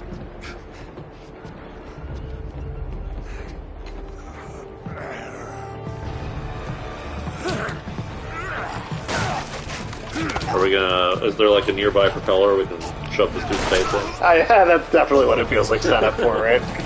Ah, he just got shot. Saved my ass again. You alright? Get off the train, Nate. What are you talking about? You have any idea what I've been through? I never asked for any of your bloody heroics. Chloe, come on, we don't have time for this. You're right. So get off the train while you still This is not Chloe can. And leave you Kardashian. with them. You made your choice. That would What be do a you good expect me mom. to do? I expected you to have my I back. had your How back. could you possibly with the other two on yours? Good luck with Flynn. We deserve each other. I can't believe... No. You just don't know when to quit, do you? What? Yeah, dude, you probably should have done this Remark? several times Nothing ago. clever to I say? know. Don't. No! Oh, no, you don't! Stop. Just let him go. I mean, that does seem like it'd be a pretty bad idea given how many times he's foiled them and every time. Yeah, right? That's true. Oh no, more Russian goons. Whatever will they do? Come on, Nathan. Isn't you haven't been shot at for a while, so shouldn't that wound be healing up by now? It's actually kind of cool the way the health mechanic actually is working here, because when you're never actually getting hit by any of the bullets. When the screen is turning red, there's luck running out, which I actually think is a really clever way to, So technically, it only takes one shot to actually kill you. Yeah. I do like that luck really is his superpower. Yeah, that's clever game design. hanging there like a limp dick. Yeah, we're over halfway through at this point. Damn, that's crazy. Rescue Chloe. I mean, I'm trying to think if there was a day that we had this week where we could do a second short stream, we could finish it before Tuesday, and then that's possible. Well, I'll have to look into it, but yeah. A lot easier just to let go. Yeah, it'll depend on how much we even have left. Like you said, we might just finish it next Tuesday. Yeah, I mean, yeah, there might not be a lot. We start the other one. Yeah. Come on. How about a break? Yeah, I like that he's right back to climbing the shit as if he'd never been shot. Right, I know, he's...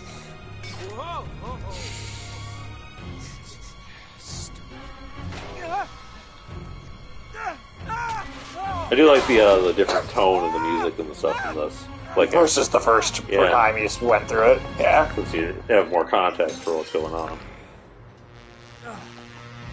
Them like they used to. Or like this whole part right here where we had to actually climb up each piece. That's kind of just skipped over. Cleverly done so that you can, like, you know, do the sequence again, but have it still be a shorter version of it. Mm-hmm. I like that.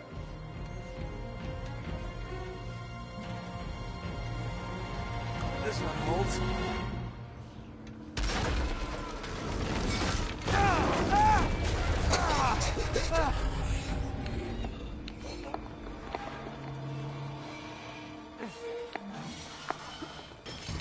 You know, if they do a game with his daughter later, that's gonna get called woke. Yeah, well, no matter how it's handled. Mm-hmm. Yeah. Honestly, it really has gotten to the point where if you just put anyone who isn't a straight white man in a game, it's gonna get called that. Yeah, it doesn't matter what role they have. Doesn't matter, like, you know, like if they're a major character, minor character. It doesn't matter. It's just anything. Probably doesn't even matter if they're like the good guy or bad guy. Yeah, no, I don't think it does. Obviously, there's a lot of people who don't give a shit, but there's that weird vocal minority that just has to freak out. And I do think that is a minority. Yeah, just that the internet allows it to seem like such a bigger... That's the problem with the internet generally, is whenever you have a small group that's extremely loud, right? You know, they seem bigger than they are. They seem more omnipresent than they are. Right.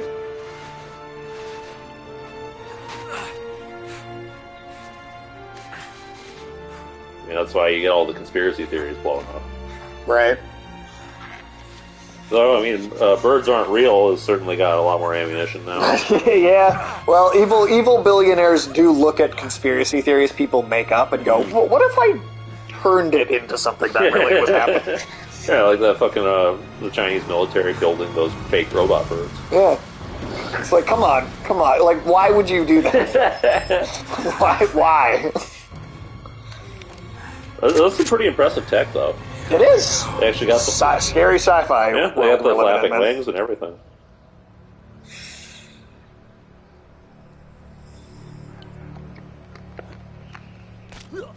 And now we've caught up to the beginning. Sick. Back to the beginning. Well, unfortunately, that guy didn't randomly explode this time. So that was kind of jank. It has to be here somewhere. Were they looking for a better accent? There's not one of those. That's the real lost treasure. Did you get up on top of the train? Yeah, you did. Just that one smack is enough to do it. I was surprised, yeah. That's the only guy who's gone down in one hit from just a fist, I think, so far.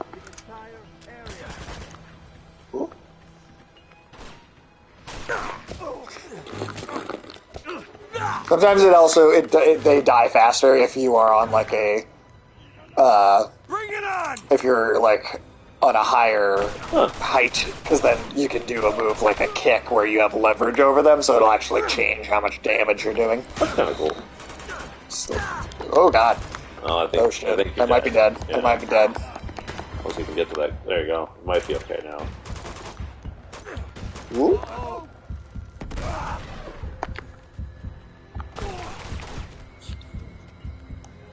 Nice.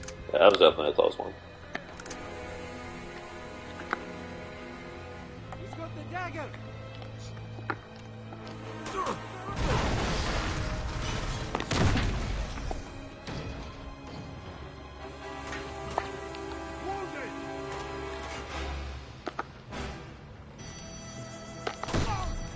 Going with propane and propane accessories.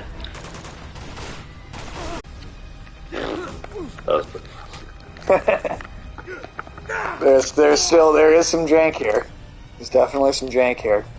You know, actually, because a lot of people were like, kind of questioning, right, the remake of the first Last of Us that they did. I mean, well, I actually would say there was. It looks significantly better. I mean gameplay-wise. Gameplay-wise, that's true, yes. But I was going to say, if Naughty Dog wanted to do... There's always jank in every game. Jank is the life. Yeah, I mean, jank is something that I think does come with time, too, you know? That's definitely Also, how are you doing, Sarah? Welcome in.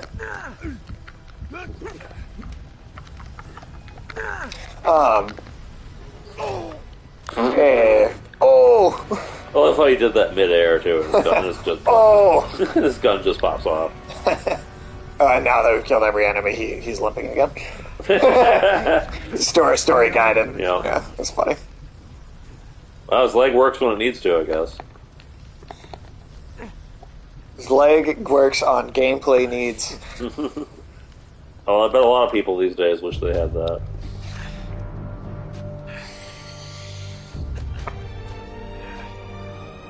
But yeah, what I was gonna say is that the first Uncharted, I think, if Naughty Dog was gonna have remade a game, why not the first Uncharted game? Yeah, that makes sense. That I feel like it could actually use the update a lot more. Kind of import some of the better ideas they had in 2 and 3 into the gameplay too. Yeah, I mean, if the first game could look as good as like 4 or better, at this point. Doing all right, thanks. 2 people I work with bought me a dragon stuffy. Hey, it resembles Falcor from it's nice. Never ending story. That's cute. Cool. Yeah. Hell yeah, that's awesome.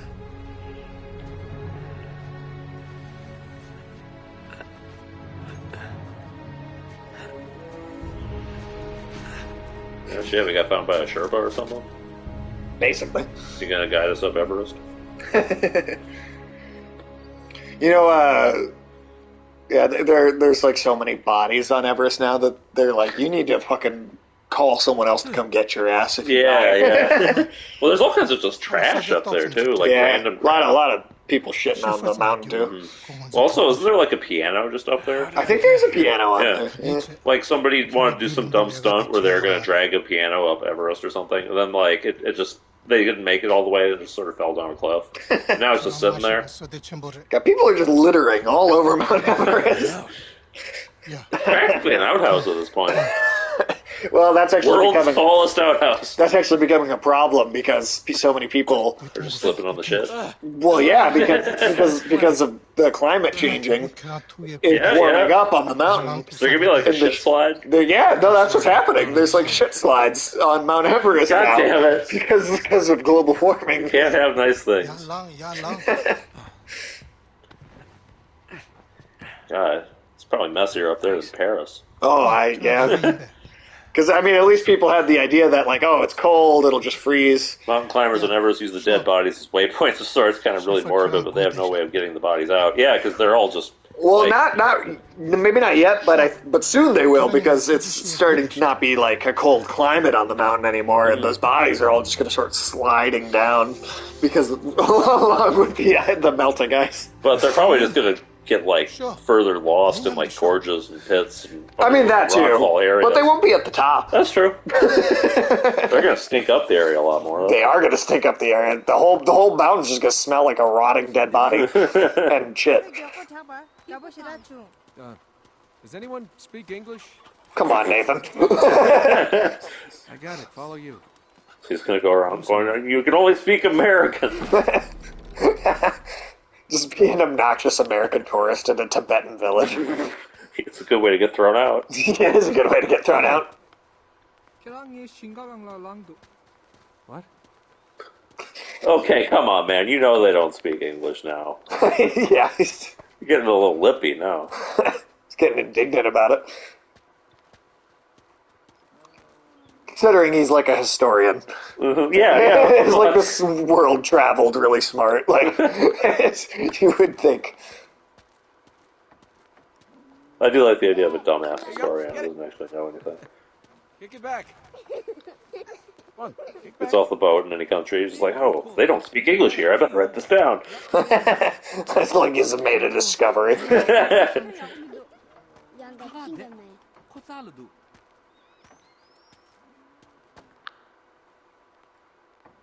Okay.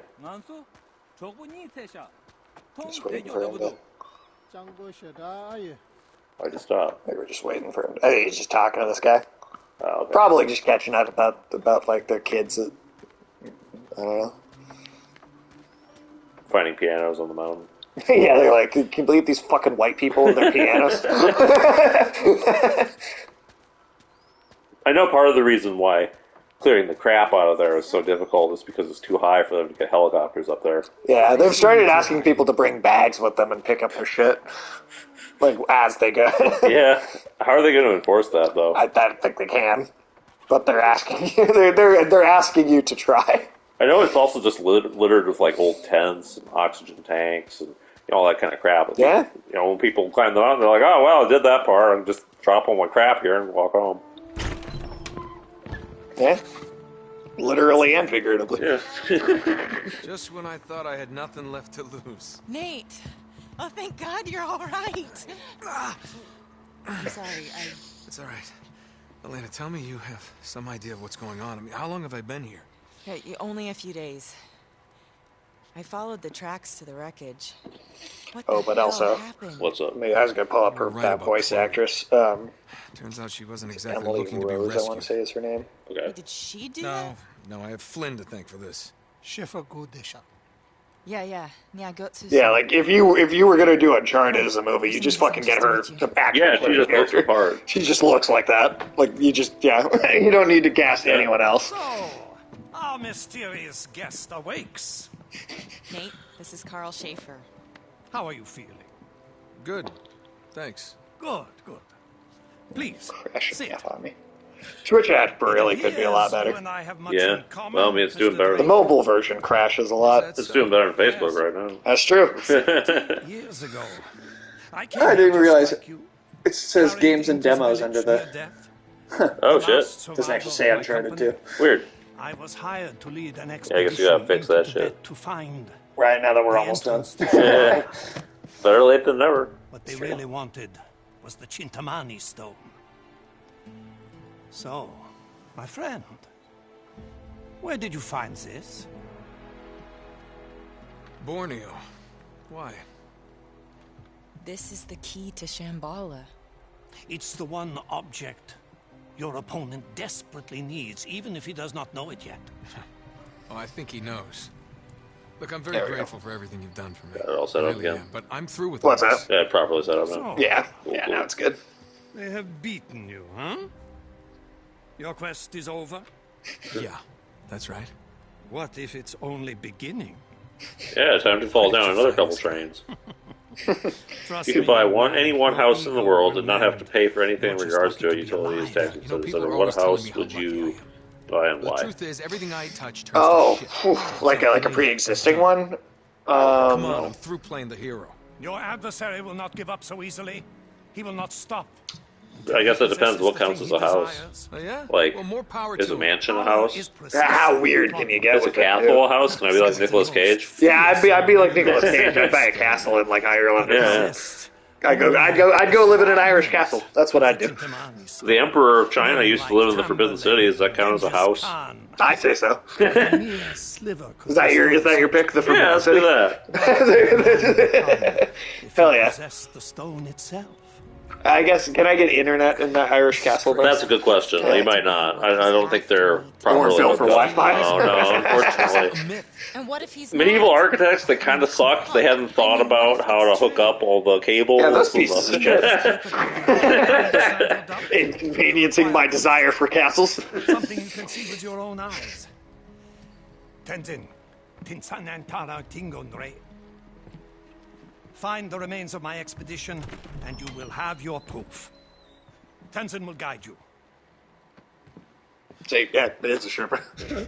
I'll go one further and state my house real or any house real or fake. Oh, Houses so it in could the be context of a building you can live in, and all things come included. Like internet, okay. All right. You know, well, actually, you know what? The house on the rock. There you go. The house on the rock in Wisconsin. Come back in one piece. Yeah, that shit is insane. That's solid, yeah. Don't suppose you speak any English, do you, pal? You already asked him that. Jesus Christ. That was a Star Wars wipe. Yeah, it was. They did another one of those earlier. But They did. I'd buy the Winchester Mystery House, some weird fuck like that, and really love the history of it. That's a good pick. Yeah? Yeah, that's a solid pick. What's it say? Like, he's just going with the entire Forbidden City.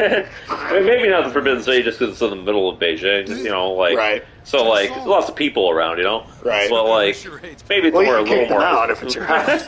I don't know if I could, but just because, like, you know, there's a lot of streets around the Forbidden City. You can't kick everybody out of all the streets. Try. I don't think it's succeeds with too many people. But, I don't know, somewhere that's probably fancy like that, somewhat historical. Close enough to cities and shit that you can buy whatever you want, but also isolated enough that you can just kind of fuck off. Right. So, castles in general are going to be high on the list. Aha. Oh, man. There's no way we're getting across there. What you got there? What? Jesus Christ. He's still just like... Maybe put a little effort in, like, I don't know, like work out some sign siblings or something you can use together or something. Oh, you did it. Nice. Sure, let's just swing across on the 70-year-old rope. Dude, that's the kind of shit you do all the time. I know. Why is he getting all judgmental all of a sudden? You know where you're going, buddy. I think he just is, well, he's given up, right? He wants to stop and quit, and... He's just being kind of petty because he's not going his way. Yeah, exactly. You could absolutely call Nathan Drake somewhat of a man-child character. Exactly. That's what I was thinking. I like how thick that, or like how grunted he was on that jump, even though it was barely a jump.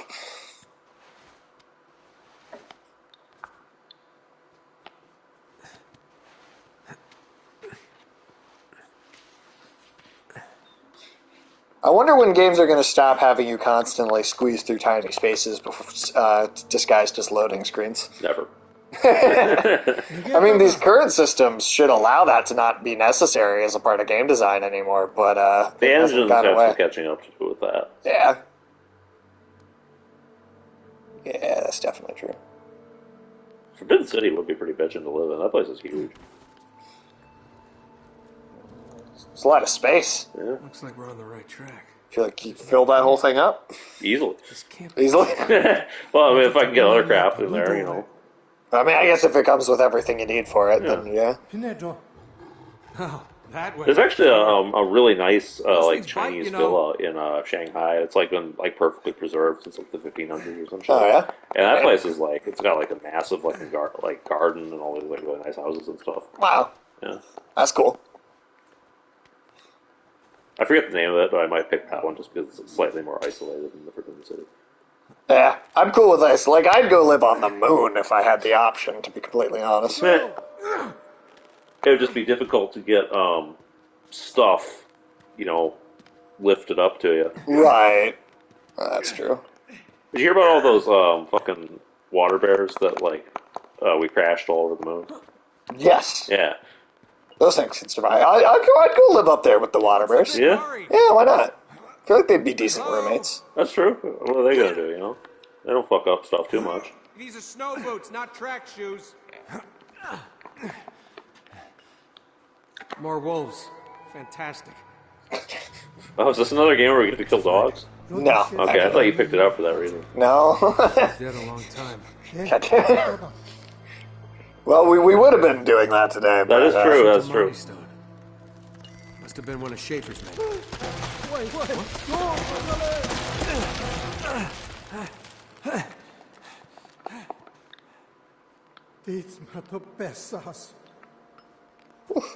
Oh, That was a close one. That's it. Come on. All right, I'll give you a boost. There, yeah, I'll go maybe another 10 minutes or so here, and then sounds good. Wrap it up. Still don't speak that. Is that when like the next chapter end is? Yeah, something like that. Me first, huh? Okay. Oh, he's boosting us up this time. Yeah.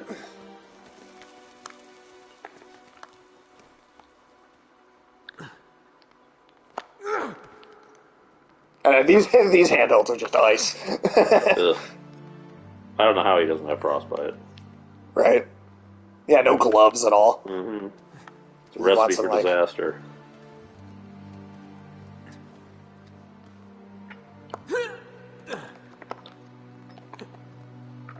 I'll tell you, I wouldn't want a house anywhere cold. Yeah. No cold places. Nah.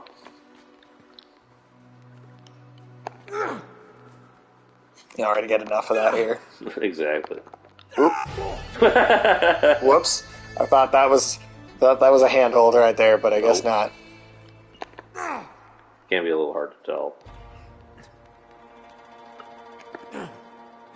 Yeah, sometimes they blend in, but they're usually pretty good about it.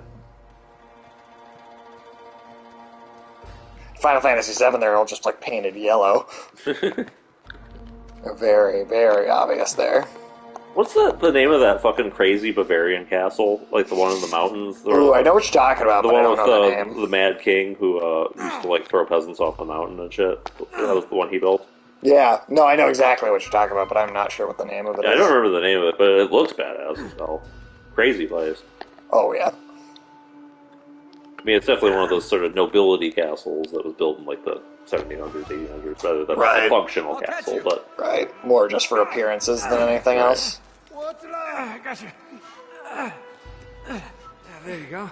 The old Mad King was big. It's a good old Mad King. I mean, that's how you can describe him.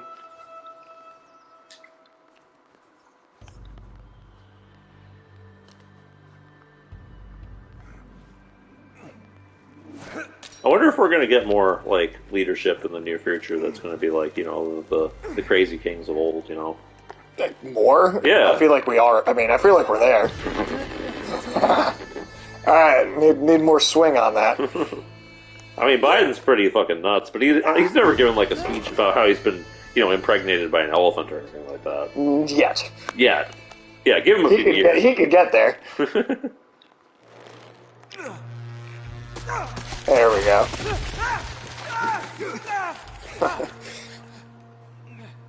Even when you make the jump, that happens. We're even. Catch him, muscle. Not yet.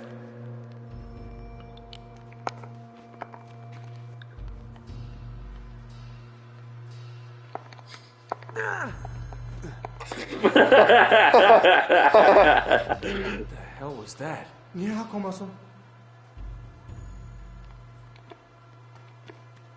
I do think it's kind of hilarious that, like, everybody in this game can apparently do these crazy feats of, like, climbing.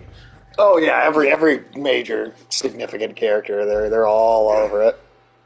Even the enemies sometimes. True. Which is also funny in the Assassin's Creed games, you know, like, Ezio is supposedly like this highly trained assassin with specialized gear and clothing, right, help him climb around the city, but also like these random fucking like knight henchmen, right, in, like full armor can do it. Yeah, I didn't do it this time. I don't know, I think you might have done it earlier. Man, you were here the whole time. Well, I wasn't here before you started the game. What? I haven't even got up to use the bathroom. We're no. You saw everything.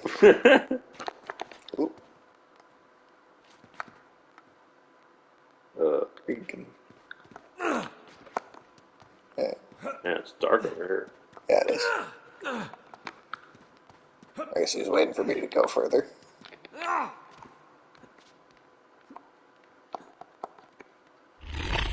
What the fuck? What was that, a Yeti? This is gonna be the part we end on, I think. Oh, you're not gonna show me the Yeti? Oh no, you're gonna get to see it. That's gonna be our last part here. Alright. Is it a sexual and desirable from another planet? Yes. How did you know? Ancient Aliens has taught me well. Ancient Aliens hot. Fucking History Channel. God damn it, dude. It's amazing that's what it's turned into. It's sad, dude. Like, they should be legally obligated to change the name. They really should. Shit.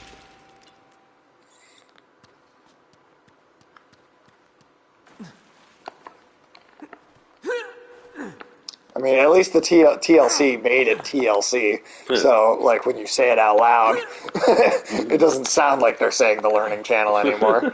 Because it definitely does not get to count as that. No. Well, the History Channel, like, they should have to change it to, like, the alternate History Channel. The alternate History Channel. That's great. Okay. Hey, Schaefer says hello. It's a P08-9. Let's hope this It's is an old. loaded. Huh. I don't know if you recognize that specific model, but Is that like an old German one? It's like a demon.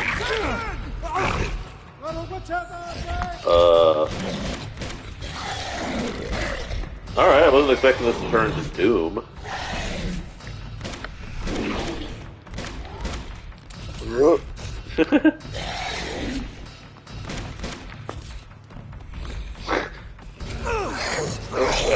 Oh, just like body slam. it's pretty tough things. God damn.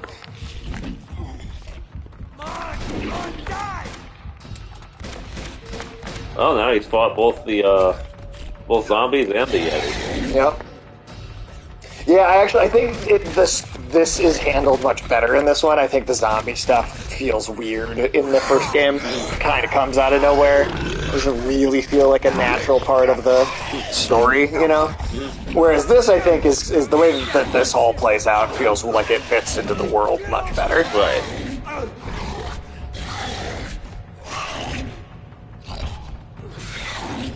Back to Doom Eternal you go. Well, there you go. All right.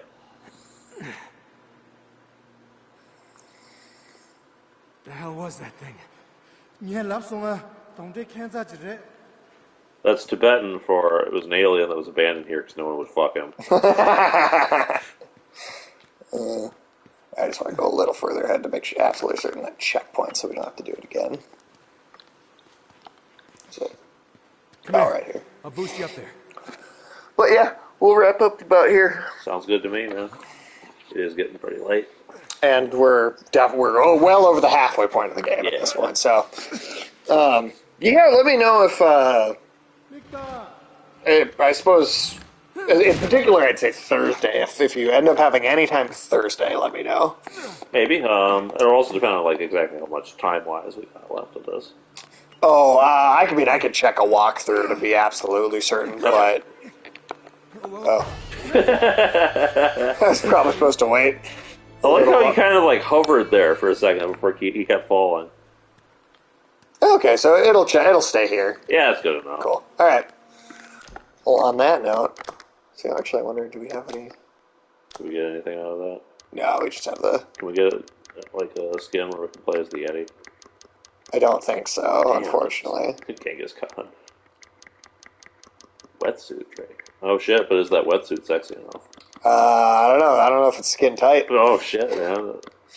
Don't show it to the South. Play as Marco Polo, Genghis Khan, Francis Drake, Skeleton, Skellzor the Skeleton. Skellzor the Skeleton. Yeah. There's also Donut Drake, which is just him being like obscenely obese. That's a real costume they put into this. That's amazing. All right. Well, let's see if there is anybody on for a raid. Yeah, we should do a playthrough of Fat Mega Man sometime. Unfortunately, that mostly just exists in that Tekken game. I know, game, and the alternate box art, yeah. Yeah. Oh, Chris is on. We'll raid Chris. Yeah. All right. Well, thank you for hanging out, Sarah. Appreciate you stopping in. Afternoon Tune, Tiresome Fox, everybody that stopped by. Have a fantastic rest of your day, and we'll catch you soon. Give that 10 seconds there. Yeah, do it. But, hell yeah. Good session. Yeah, a lot done, man. It's not working over there. There we go. Finally.